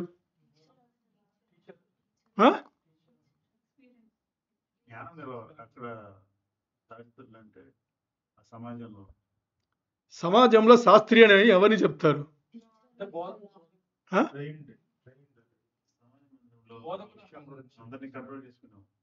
ఓకే, ఇక్కడ ఏం చెప్తుంది? మన పరిశుద్ధ గ్రంథం ఏం చెప్పింది అని చూద్దాం. ఈ శాస్త్రిత్వం నుంచి వచ్చింది కదా, ఇది ఎక్కడి నుంచి వచ్చింది? మొదటి నుంచి చూస్తే ఎజ్రా రోజుల నుంచి. ఎక్కడి నుంచి? ఎజ్రా రోజుల నుంచి ఇది వచ్చింది. ఎలా వచ్చింది అని చూస్తే, ఎందుకు వీళ్ళు అవసరపడ్డారు, వీళ్ళ అవసరం ఎందుకు వచ్చింది అని చూసేటప్పుడు, ఇక్కడ ఇశ్రాయేల్ జనాంగం అందరినీ కూడా బబులోన్ దేశం నుంచి వచ్చి ఏం చేశారు? పట్టణమును నాశనం చేసి, మందిరమును నాశనం చేసి ఏం చేశారు? వీళ్ళను ఇశ్రాయేల్ జనం అందరినీ చెరపట్టుకెళ్ళిపోయారు. చెరపట్టుకెళ్ళిపోతే బాగా అర్థం చేసుకోండి, కొన్ని నిజములు తెలుసుకోండి. చెరపట్టుకెళ్ళిపోయిన తర్వాత వీళ్ళు బబులోన్ దేశంకి వెళ్ళిపోయిన తర్వాత, ఇప్పుడు ఈరోజు ఈ దేశంలో మనం ఎవరినో గవర్నమెంట్ ఆఫీస్కి వెళ్ళి మన ఇంగ్లీష్ మాట్లాడితే వాళ్ళు ఏమాట్లాడతారు? ఈ ఊరు భాష మాట్లాడతారు కదా, ఈ ఊరు భాష మాట్లాడతారు. ఈ ఊరు భాష మనకు అర్థమవుతుందా? అర్థమవుతుంది. మనం ఏ గవర్నమెంట్ ఆఫీస్కి వెళ్ళినా, బ్యాంకుకి వెళ్ళినా కానీ అక్కడ మనకు మర్యాద ఉండదు. ఎందుకంటే మనం మాట్లాడేది ముందు ఎక్కువ మంది వాళ్ళకి అర్థం కాదు, ఇంకోటి వాళ్ళ భాషనే వాళ్ళు మాట్లాడతారు. ఇప్పుడు ఈ దేశంలో బాగా అర్థం చేసుకోండి, ఈ దేశంలో వాళ్ళు మాట్లాడే భాష తప్ప ఇంకా ఏ భాష మాట్లాడకూడదు అంటే మనం మాట్లాడే భాష కొన్ని రోజులు మర్చిపోతాం కదా, మర్చిపోవా? ఈ ఇశ్రాయేల్ దేశం వాళ్ళు ఏం చేశారంటే బబులోను వాళ్ళు బానిసత్వంగా తీసుకెళ్ళిపోయారు, పట్టణమును నాశనం చేసి మందిరమును నాశనం చేసి తీసుకెళ్ళిపోయారు కదా. తీసుకెళ్ళిపోయిన తర్వాత బబులోను దేశంలో మాట్లాడిన భాష అరామైక్. ఏం భాష? అరామైక్. అరామిక్ కాదు, అరామైక్ అని చెప్పాలి. ఇప్పుడు ఈ అరామైక్ భాషలో వచ్చేసి ఏమైందంటే వాళ్ళు ఏం చేశారు, ఈ ఇశ్రాయేల్ వాళ్ళు మాట్లాడే భాష ఏంటి? హీబ్రూ మాట్లాడతారు, హెబ్రేయ భాష వాళ్ళు మాట్లాడతారు. హెబ్రేయ భాష మాట్లాడితే మిమ్మల్ని శిక్ష అని చెప్పేసి వాళ్ళని తీసి జైల్లో వేయడం, వాళ్ళను బాధలు పెట్టడం, ఈ పని మొదలెట్టారు. వీళ్ళు ఏం చేశారు, ముందు ఈ మాట దీన్ని మాట్లాడకూడదు. ఇంకోటి వాళ్ళు ఏం చేశారు, మేము ఏదైతే మాట్లాడుతున్నామో మీరు అదే మాట్లాడని ఫోర్స్ చేశారు. ఏం చేశారు? ఫోర్స్ చేశారు. ఇప్పుడు ఒకవైపు వీళ్ళ సొంత భాష, మాతృభాష వీళ్ళు మాట్లాడలేరు, ఇంకోటి వాళ్ళ భాషనే మాట్లాడాలి. ఇప్పుడు ఆ ఊర్లో ఉండి బానిసత్వం చేసే వాళ్ళకి ఏమన్నా కావాలి చేయాలంటే వాళ్ళు ఏ భాషలో మాట్లాడాలి? ఇప్పుడు అరామిక్కే. రాకపోయినా ఏం చేయాలి? అరామిక్ భాషలనే మాట్లాడాలి. ఇప్పుడు ఏమైంది, బానిసత్వం 70 సంవత్సరములు కాబట్టి మరి 3 గుంపులుగా మరి రిటర్న్ వచ్చాడు కదా ఇశ్రాయేల్ దేశంకు. 3 గుంపులుగా జెరుబాబేలు ఒకసారి వచ్చాడు, నెగమయా ఒకసారి వచ్చాడు, ఇంకోసారి ఎస్రా వచ్చాడు. ఈ 3 సార్లు వచ్చేప్పుడంతా అక్కడి నుంచి వచ్చిన వాళ్ళకి ఒక్కరికి కూడా హెబ్రేయ భాష తెలియదు. ఎందుకు తెలియదు? మర్చిపోయారు కదా. ఎందుకు మర్చిపోయారంటే 70 సంవత్సరం అంటేప్పుడు ఇదేమో తెలిసిందేమో మాట్లాడకూడదు, తెలియనిదేమో నేర్చుకోవాలి. అర్థమైందా? ఇప్పుడు ఇటు రిటర్న్ వచ్చేటప్పుడు ఏమయ్యారు, మొత్తానికి వాళ్ళు భాషను మర్చిపోయారు. ఇప్పుడు ఎస్రా వచ్చిన టైంలో ఏమైంది, ఎస్రా శాస్త్రి కాబట్టి, శాస్త్రి అంటే ఏమర్థం, ఆయనకు హెబ్రాయ భాష తెలుసు, చదువుకున్నాడు కాబట్టి ఆయన ఏం చేశాడు, వచ్చిన తర్వాత ఇప్పుడు జెరుబాబేలు ఉద్దేశంగా వచ్చాడు, రిటర్న్ వచ్చాడు. నెగమయ్య గోడ కట్టడానికి వచ్చాడు, జెరుబాబేలు పట్టణం కట్టడానికి వచ్చాడు. ఎస్రా వచ్చిన ఉద్దేశం తెలుసా, వీళ్ళకి భాష లేదు, భాష తెలియదు, వీళ్ళకి ఈ భాష నేర్పించి ఏం చేయాలి, భాష నేర్పించి బైబిల్ చదివించాలి, పరిశుద్ధ గ్రంథంను వీళ్ళకి చదివించాలి అని చెప్పేసి ఆ ఉద్దేశం పెట్టుకున్నాడు. ఆ ఒక్క పని పైన ఆయన వచ్చాడు. అక్కడి నుంచి అందరిని తీసుకొచ్చి ఇక్కడ ఆయన ఏం చేశాడంటే అందరిని పిలిచి మీరు ఎస్రా గ్రంథం చదవండి, అందరిని పిలిచిపెట్టి రోజు పరిశుద్ధ గ్రంథం చదువుతాడు. ఆయన చదవడానికి నేర్పుతాడు. ఈ పని ఎస్రా చేశాడు. ఎందుకంటే అక్కడ పరిశుద్ధ గ్రంథం దేవుడు పని, దేవుడి చెయ్య వాళ్ళ పైన ఉందని తెలుసు.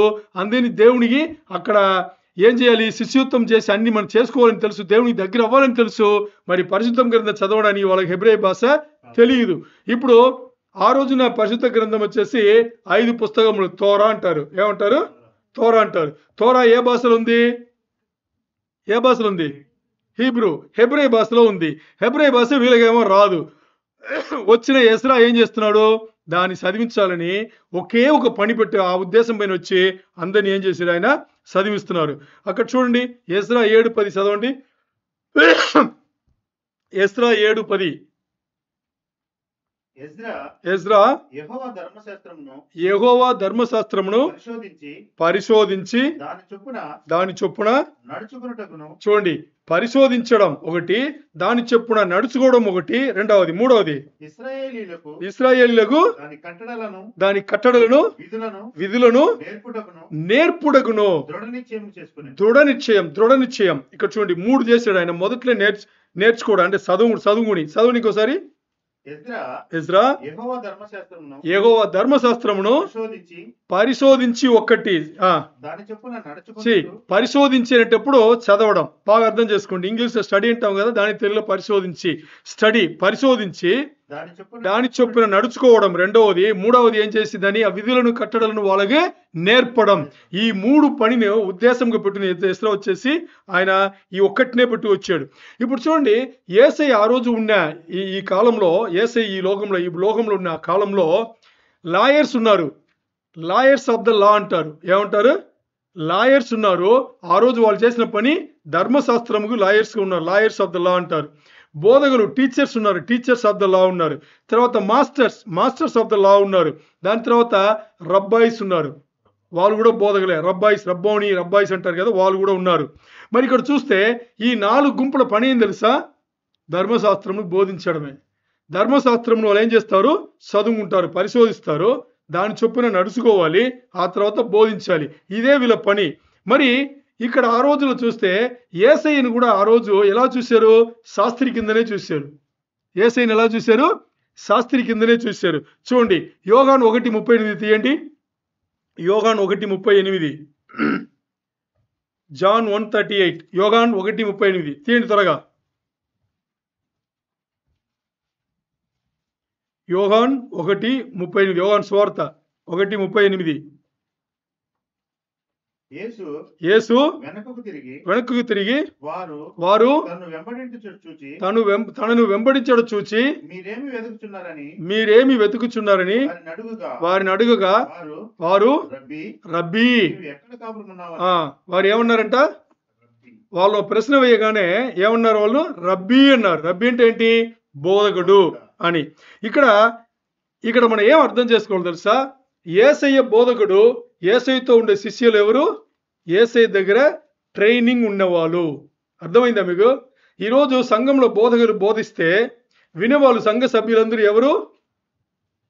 శిష్యులు. వినేవాళ్ళందరూ ఎవరు? శిష్యులు. వాళ్ళందరూ ఏం చేస్తున్నారు? సంఘంలో బోధ జరిగితే ట్రైనింగ్ తీసుకున్నారు. దేనికి ట్రైనింగ్ తీసుకున్నారు? యేసయ్యలాగా జీవించడానికి ట్రైనింగ్ వాళ్ళు తీసుకుంటున్నారు. చాలా చాలా బాగా అర్థం చేసుకోవాలి. చాలా మంది ఆ రోజులో ఆ పుస్తకం చదివేసి యేసయ్య శాస్త్రులకు వ్యతిరేకించి అనుకుంటారు. కాదు, యేసయ్య శాస్త్రత్వమును ఆయన ఏం చేశాడు? ఆయన్నే పనిచేసాడు, ఆ బోధ చేశాడు, ఇంకా దాన్ని సపోర్టే చేశాడు, కానీ దాన్ని ఎదిరించి ఏమీ చెయ్యలేదు. దాన్ని ఎదిరించి ఏమీ చేయలేదు.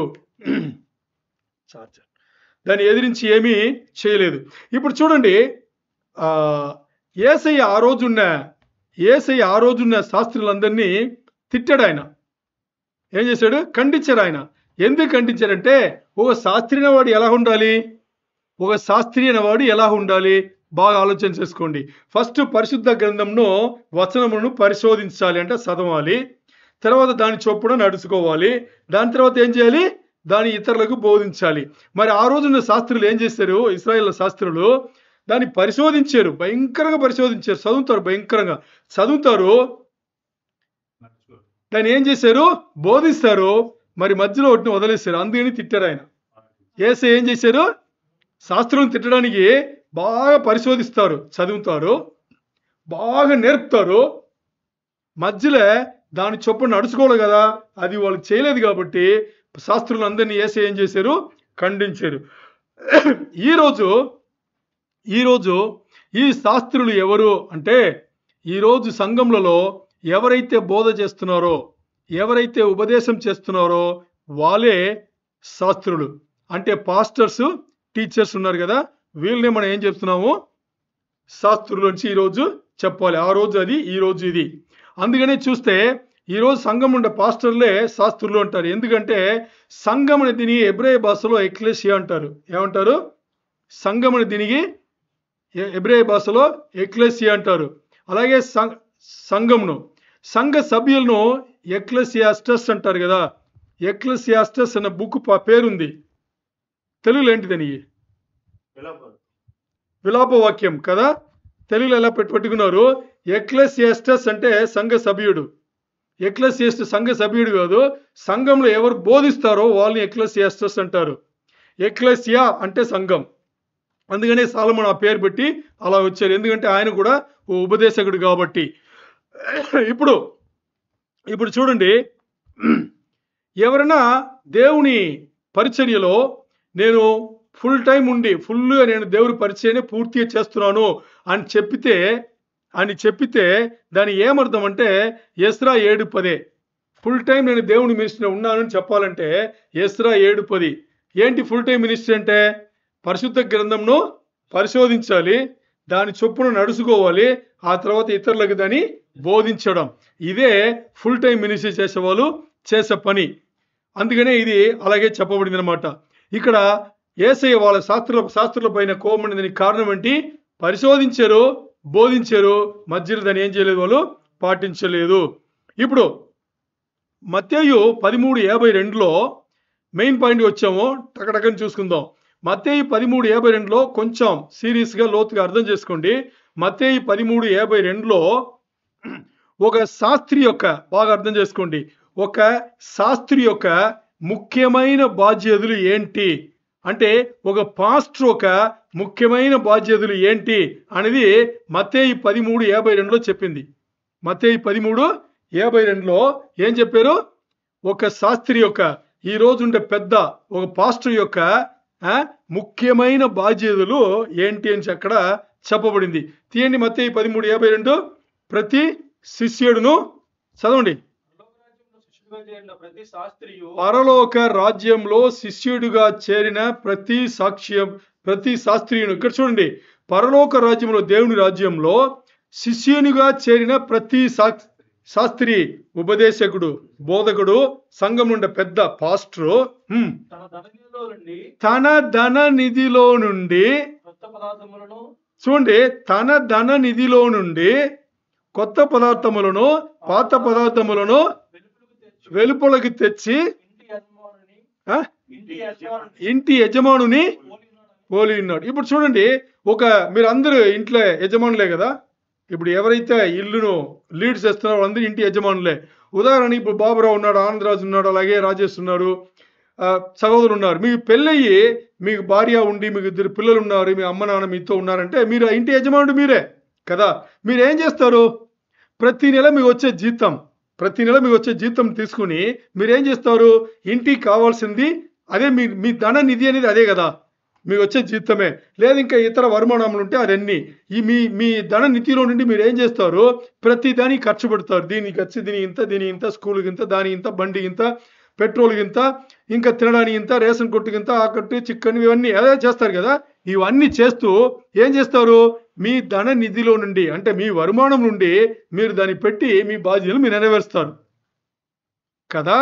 మరి ఒక సంఘముకు దేవుడు ఇక్కడ చెప్పింది, ఒక సంఘముకు ఆయన ఇక్కడ చెప్పింది అంతే. ఎంత తేటగా ఒక విషయం బట్టి ఎంత పెద్ద విషయం చెప్పాడంటే, ఒక సంఘంలో ఈరోజు శాస్త్రి అనేవాడు ఎవడు? పాస్టర్ కదా. ఇప్పుడు ఆ పాస్టర్ వచ్చేసి తన ధన నిధిలో నుండి, అంటే తనకి ధన నిధి ఏది? ఓ పాస్టర్కి ధన నిధి అనేది ఏది? వాక్యం. ఏంటి? పరిశుద్ధ గ్రంథంలో దేవుడిచ్చిన వాక్యం, అది తనకి ధన నిధి. ఆ ధన నిధిలో నుండి ఏం చేయాలి? కొత్తవి కానీ పాతవి కానీ. ఇక్కడే చిన్న తప్పు ఉండేది. తప్పు ఏంటి అని చూస్తే చెప్తాను మీకు. ఆ తప్పు ఏంటి అని చెప్తా. ఇంగ్లీష్లో ఏముంది అదే ఇది తెలుగులో ఏం చెప్పింది అని మనం చూద్దాం. ఇంగ్లీష్లో ఉండేది ఇక్కడ ఏముందంటే, మీకు గట్టిగా చెప్పాలంటే ఇంగ్లీష్లో థింగ్స్ న్యూ అండ్ ఓల్డ్ అని ఉంది. ఇంగ్లీష్లో థింగ్స్ న్యూ అండ్ ఓల్డ్ అంటే ఆ విషయములో పాతదిగాను కొత్తదిగాను అని ఉంది. మరి తెలుగులో ఏం చెప్పింది? పాత విషయములు కానీ కొత్త విషయములు కానీ అని ఉంది. రెండుకి తేడా అర్థమైందా మీకు? రెండుకి తేడా అర్థమైందా? చూడండి, మీరు తెలుగు దాన్ని చదవండి. చివరిది బాగా అర్థం చేసుకుంటే ఓ ముఖ్యమైన ఒక లోతైన సబ్జెక్ట్ ఉంది. అందుకని తన ధన నిధిలో నుండి కొత్త పదార్థములను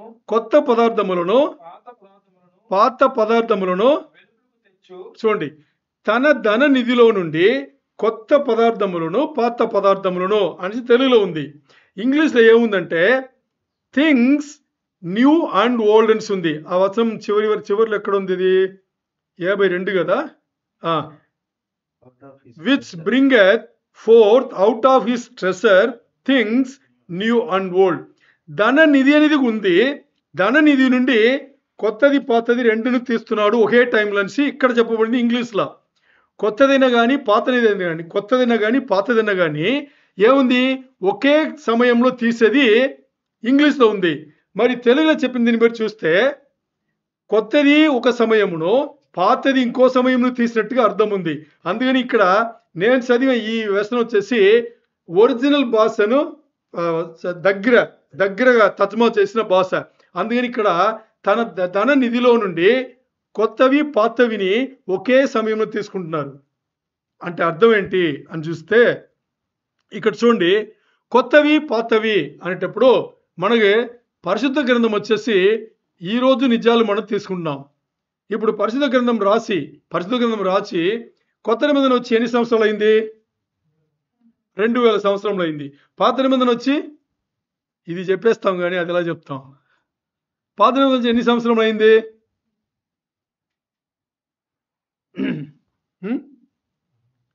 మోసే రాశారు కదా, మోసే రాసి దగ్గర దగ్గర 3800 సంవత్సరంలో అయింది. ఇప్పుడు చూడండి, మనం ఈ లోకం ఎప్పుడు సృష్టి చేయబడిందని మాట్లాడాల. కొత్త నిబంధన రాసి మోసే రాశారు కదా, ఇది రాసి ఎన్ని సంవత్సరాలు అంటే దగ్గర దగ్గర 3800 సంవత్సరంలో అయింది. ఇప్పుడు చూడండి, 3800 సంవత్సరంలో అయినా 2000 సంవత్సరముల ముందు రాసిన కొత్త నిబంధన, కొత్త పాత ఈ రెండు ఒక్కటి నుంచి బోధకుడు ఏం చేస్తాడంట, శాస్త్రి పాస్టర్ ఏం చేస్తాడు, ఈ కొత్త పాత ఈ రెండు విషయంని తీసుకుని ఈ రోజుకి ఇప్పుడు ఎన్ని సంవత్సరముల తర్వాత మనం వింటున్నాం కదా, ఇన్ని సంవత్సరముల తర్వాత మనం వింటున్నామో, ఇంకా ఎన్ని వేల సంవత్సరముల తర్వాత ఎవరన్నా విన్నా ఆ రోజు కూడా సరిగ్గా ఇదే కదా అని అనిపించే. ఈ రోజు మనకు అనిపిస్తుందా ఇదే కదా అని?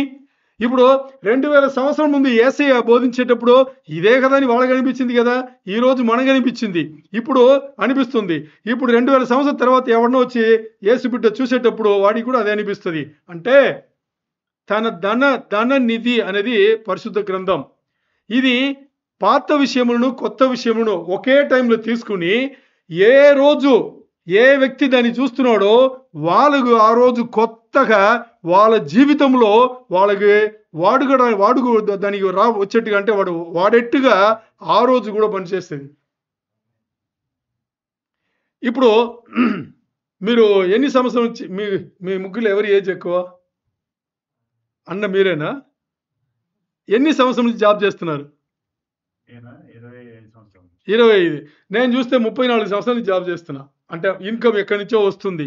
నేను 34 సంవత్సరాల ముందు అన్న కోబడతాడు, 24 సంవత్సరాల ముందు ఆయన జీతం తీసుకున్నాడు కదా, నన్ను పిలిచేసి ఎలా నువ్వు మాటను ఉంటావు అని అనకూడదు కదా. 24 సంవత్సరాల ముందు జీతం తీసినప్పుడు ఏదో కొంత తీసుకుని ఉంటాడు కదా, ఆ రోజు ఆ జీతం పెట్టుకుని ఏమేమి కొనాలో ఆ కుటుంబం కొనసాగడానికి అన్ని చేసుకున్నాడు. మరి ఇప్పుడు దానికైనా ఎన్నో రెట్లు ఈ రోజు జీతం ఉంటుంది. మరి ఈ రోజు కూడా దాన్ని పెట్టి కొత్తగా తీసుకున్నాడు కదా.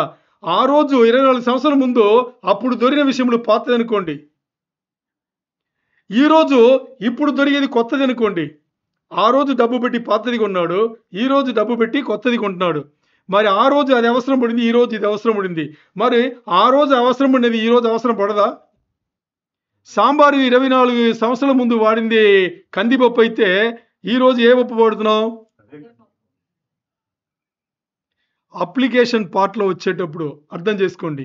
24 సంవత్సరాల ముందు మీరు చికెన్ తిన్నారా లేదా? నేను చెప్పిన కూర తిన్నారా లేదా? తింటున్నారు. ఈ రోజు కూడా తింటున్నారు. చికెనే, కూరనే. ఆ రోజు కావాలంటే ఆ రోజు తిన్నాం, ఈ రోజు కావాలంటే ఈ రోజు తింటున్నాం. మరి పరిశుద్ధ గ్రంథంలో 3800 సంవత్సరాల ముందు రాసిన పాత నిబంధన అయినా కానీ, 2000 సంవత్సరాల ముందు రాసిన కొత్తది కానీ, ఈ రెండు పాతది కొత్తదైనా కానీ, ఈ రెండింటిని ఒకేసారి ఈ రోజు మనం తీసుకుంటే, అప్లికేషన్ కింద ఈ రోజు తీసుకుంటే అవును కదా అని అనిపిస్తుంది. ఎందుకంటే దాంట్లో ఉండేది సత్యం కాబట్టి, దాంట్లో ఉండేది దేవుని మాటలు కాబట్టి మనకి అలాగే అనిపిస్తుంది. నాకు చాలామంది చికెన్ ఈ కేఎఫ్సీలు కానీ బర్గర్ కింగ్లు కానీ ఇంకా ఇదే వెళ్తారు కదా, చూస్తే అన్ని చికెన్లే తింటారు. పుట్టిన దాని నుంచి చూస్తున్నాం మా అమ్మాయిని అబ్బాయిని, ఇంకా చికెన్ నుంచి బయట రావట్లా. ఏ మటన్ లేవా, ఫిష్ లేవా, ఇంకోటి ఏ క్రాబ్ ఉంది, అది క్రాబ్ అయినది ఏమంటారు, నండు పీతలు ఏమి లేవా, వెళ్ళరు. అదే దానికే వెళ్తారు. ఎందుకు? ఆ రోజు నచ్చింది, మధ్యలో కూడా నచ్చింది, ఈ రోజు కూడా నచ్చుతుంది, ఇంకా ఎన్ని సంవత్సరాలు నచ్చుతుంది, తింటూనే ఉంటాం. ఇది టెంపరీ. చికెన్ కన్నా చూడండి, ఈరోజు ఎవడో బాగా వేస్తున్నాడు, ఈ ఊళ్ళో ఎవడో ఉన్నాడు, వాడు బాగా వేస్తున్నాడు టేస్ట్గా, దాన్ని వెళ్ళిపోతున్నారు. వీడికైనా ఓ టేస్ట్గా వేస్తే దాన్ని వెళ్ళిపోతారు. పరిశుద్ధ గ్రంథం అలా కాదు. ఆరంభం నుంచి ఆ రోజు కావాల్సింది, అంటే సమాజం మారుతుంది, మనుషులు మారుతున్నారు, వ్యక్తిగతమును మార్చుకుంటున్నారు. మరి పరిశుద్ధ గ్రంథం మారదు. రెండు విషయంలో, ఒకటి దేవుని మాట, ఇంకోటి అది బోధించేది సత్యం బోధించే ఆ పరిశుద్ధ గ్రంథం ఎప్పుడు కూడా జనాలు మారొచ్చు, సమాజం మారొచ్చు, మరి ఆ నిజాలు ఎప్పుడు మారదు. ఎందుకనేటప్పుడు చూద్దాం. అపవిత్ర అనేది, విభచారం అనేది ఆ రోజు తప్పే, ఈ రోజు కూడా తప్పే. ఈ రోజు ఎవరైనా విభచారం ఓకే అంటారా? ఏ కుటుంబంలో ఎవరన్నా అబ్బాయిని అమ్మాయి కానీ నువ్వు దానికి బదులుగా ఇది చేయించి విభచారం చేయమంటారా? ఆ రోజు తప్పే, ఈ రోజు కూడా తప్పే. పరిశుద్ధ గ్రంథం ఆ రోజు దాన్ని తప్పనిసరి చెప్పింది, ఈ రోజు కూడా దాన్ని తప్పనిసరి చెప్పింది. ఒక పెద్ద దేశం తప్పుడుగా పాటించి ఇప్పుడు వచ్చి అది తప్పు, ఇది మనం తీసుకుందాం అని చెప్పేసి మరీ తీసుకుంటున్నారు. అమెరికా ఈరోజు చూడండి, మధ్యలో తప్పుడు దారి వెళ్ళిపోయారు. మరి ఇప్పుడు వచ్చిన కొత్త ప్రెసిడెంట్ ఏం చేస్తున్నాడు? అది కాదు, ఇదే తీసుకురా, పరిశుద్ధ గ్రంథమే సత్యం అని చెప్పేసి తీసుకురా అంటున్నాడు. అందుకని దేవుడు ఎప్పుడు కూడా మారే దేవుడు కాదు. ఏంది? దేవుడు మారే దేవుడు అయితే కానే కాదు. మనకి సిచ్యువేషన్స్ మారుతాయి, సమాజాలు మారుతాయి. మరి దేవుడు చెప్పిన నిజాలు ఎప్పుడు కూడా మారదు. మరి ఈ ఉపదేశం చేసేవాళ్ళు దేవుడు మాట్లాడే నిజములను చెప్పే విధానం వేరేలాగా ఉంటుంది. ఏంటి? చెప్పే విధానం వేరేలాగా ఉంటుంది. మరి దాంట్లో ఉండే సత్యం ఒకటే, అది దేవుడు చెప్పిందే. ఇంకా ఒక చిన్న నిజం చూసుకుని మనం దేవునికి స్తోత్రం చెప్దాం. ఎఫీసీయులకు రాసిన పత్రిక 4:11. మనమందరము విశ్వాస విషయములోను దేవుని కుమారుని గూర్చిన. ఏం చదువుతున్నారు మీరు? ఎఫెసీయులు 4:11. ఎఫీసీయులు 4:11 చదవండి. అంటే 11 కలిసి ఉంటుంది. చదవండి. మనమందరము విశ్వాస విషయములోను దేవుని కుమారుని గూర్చిన జ్ఞాన విషయములోను ఏకత్వం పొంది సంపూర్ణ పురుషులమగు వరకు అనగా క్రీస్తునకు కలిగిన సంపూర్ణతకు సమానమైన సంపూర్ణత కలవారు వరకు ఆయన ఇలాగు నియమించెను. నెక్స్ట్ వర్షన్ చదవండి. పరిశుద్ధులు సంపూర్ణములట్టు క్రీస్తు శరీరము క్షేమాభివృద్ధి చెందుటకును పరిచర్య ధర్మము జరుగుటకును ఆయన కొందరిని బాగా ఆలోచన చేయండి. ఇక్కడి నుంచి ఆయన కొందరిని సంఘంలో, ఆయన కొందరిని అపోస్తలుగాను, కొందరిని ప్రవక్తలుగాను, కొందరిని స్వార్థులుగాను, కొందరిని కాపర్లుగాను, కొందరిని లేదా అక్కడ ఇంకోసారి చదవండి. దాన్ని కాదు, అపోస్తలు అక్కడి నుంచి చదవండి. బాగా వినండి. ఇక్కడ ఆ రహస్యం మర్మం చెప్పండి. చదవండి. పరిచర్య ధర్మం జరుగుటకును ఆయన కొందరిని మొదటిగా అపోస్తలను గాని, కొందరిని ప్రవక్తలను గాని, కొందరిని స్వార్థికులు గాని, కొందరిని కాపర్లు గాని, ఉండండి, కొందరిని కాపర్లు గాని, ఇంకా చదవండి. చూసారా మీరు? కొందరు ఈ నలుగురిని చెప్పేటప్పుడు కొందరిని వచ్చేసి చివరిలో ఒకరిని చెప్పారు. ఎవరిని? ఉపదేశకులుగా, కాపర్లును ఉపదేశకులు గాని అని చెప్పేసి. దీన్ని చదవగానే చాలా మంది ఎలా బోధిస్తారంటే ఇది 5-fold మినిస్ట్రీ అంటారు. యేసయ్య సంఘముకి ఇచ్చింది 5-fold మినిస్ట్రీ, అంటే 4 అంతస్తులు ఉండే ఒక పరిచర్య యేసయ్య ఇచ్చారు అని చెప్పేసి అందరూ చెప్తారు ఉపదేశకులు, బోధించేవాళ్ళు. తప్పు. యేసయ్య ఇక్కడ చెప్పింది 4 అంతస్తులు, అంటే 4-fold మినిస్ట్రీ చెప్పారు. అందుకే తెలుగులో కూడా చాలా మరి చదవమని కారణం అదే. కొందరిని అపోస్తలు, కొందరిని ప్రవక్తలు, కొందరిని స్వార్థికులు, కొందరిని ఉపదేశికులు అని చెప్పిన తర్వాత బోధకులు అని చెప్పేటప్పుడు కొందరిని చెప్పాలి. చూసారా? మీరు చదివినప్పుడు ఎప్పుడు ఆలోచన చేస్తారా? ఎందుకు అక్కడ చెప్పలేదంటే బాగా అర్థం చేసుకోండి.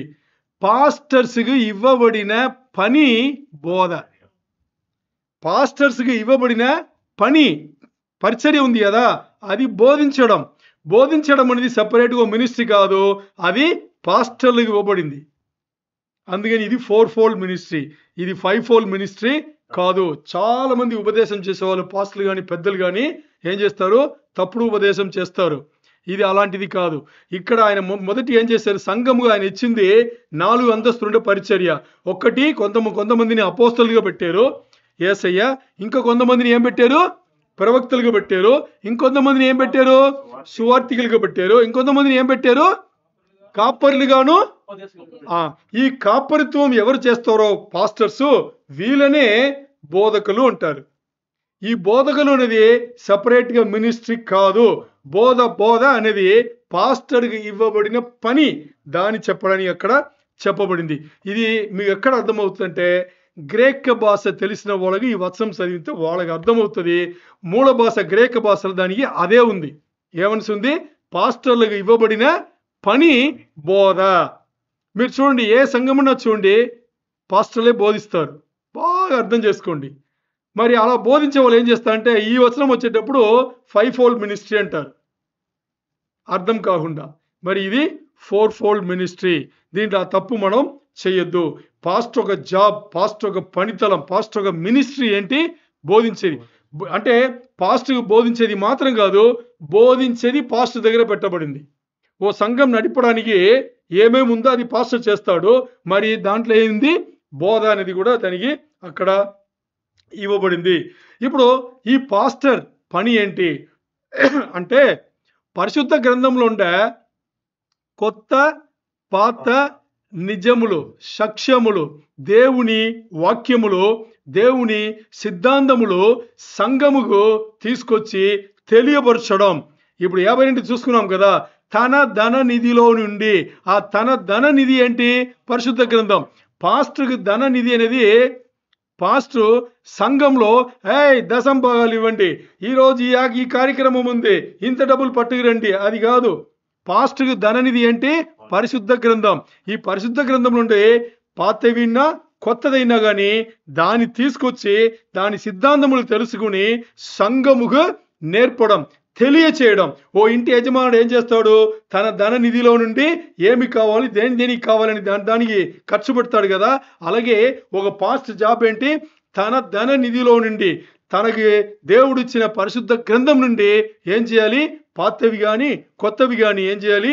ఆ సాక్ష్యమును, దేవుని వాక్యమును తీసుకొచ్చి సంఘ సభ్యులకు నేర్పించేది.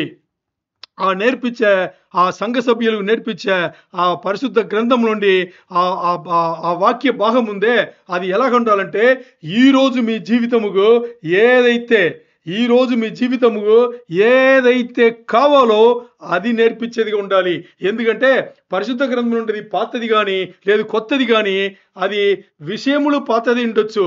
మరి ఏది కొత్త ఉందంటే ఆ విషయములను తీసుకొచ్చి ఈ రోజు ఆ బోధకుడు ద్వారా దేవుడు మాట్లాడే మాటలు వచ్చేసి మీ జీవితానికి ఈ రోజు పనికొచ్చేట్టుగా కొత్తగానే ఉంటది. ఎలా ఉంటది? ఈ రోజు 2000 సంవత్సరం ముందు కొత్తగానే ఉండింది, 3500 సంవత్సరం ముందు మోసే బోధించేప్పుడు కొత్తగానే ఉండింది, ఎస్రా బోధించేటప్పుడు కొత్తగానే ఉండింది, యేసయ్య బోధించేప్పుడు కొత్తగానే ఉండింది. ఈరోజు ఎన్నో లక్షల కోట్ల సంఘం ఉన్నాయి, దాంట్లో ఉపదేశకులు బోధించేది కొత్తగానే ఉన్నాయి. ఇంకా ఎన్నో సంవత్సరం తర్వాత ఇదే పరిశుద్ధ గ్రంథం నుంచి దేవుడు మాట్లాడిన ఈ సాక్ష్యములు ఎవరో ఉపదేశకుడు బోధిస్తాడు. ఆ రోజు ఆ సమాజంకి అది కొత్తగానే ఉంటది. అది కొత్తదిగా తీసుకొచ్చే ఆ విధం వచ్చేసి ఉపదేశకులకు దేవుడు అవగాహన ఇచ్చి అలాగా సంఘ సభ్యులకు ఇచ్చేట్టుగా దేవుడు వాడుకుంటారు. అందుకని ఈ ఉపదేశకులు సంఘంలో బోధించేటప్పుడు, ఈ బోధ వచ్చేటప్పుడు సంఘ సభ్యులు ఏం చేయాలి? యేసయ్య బోధించేటప్పుడు శిష్యులు ఎలా ట్రైనింగ్ లో ఉన్నారో అలాంటి ట్రైనింగ్ వచ్చేసి ఏం చేయాలి? ఈ రోజు సంఘ సభ్యులు ఒకటి తర్వాత దాన్ని తీసుకుని ఏం చేయాలి? దాన్ని పాటించి ముందు తీసుకోవాలి, పరిశోధించుకోవాలి, తర్వాత పాటించాలి, ఆ తర్వాత ఏం చేయాలి? ఇతరులకు బోధించాలి. దీనే అండర్స్టాండింగ్ అనేది. అండర్స్టాండింగ్ అనేది ఏంటి? అన్నిటినీ ఒకటిగా తీసుకొచ్చి ఆ సిద్ధాంతముగా తీసుకొచ్చి ఆ సిద్ధాంతం ముందు మనం ఏం చేయాలి? పరిశోధించాలి, మన పాటించాలి, ఆ తర్వాత ఏం చేయాలి? దాన్ని ఇతరులకు బోధించాలి. దేవునికే మహిమ కలుగును గాక.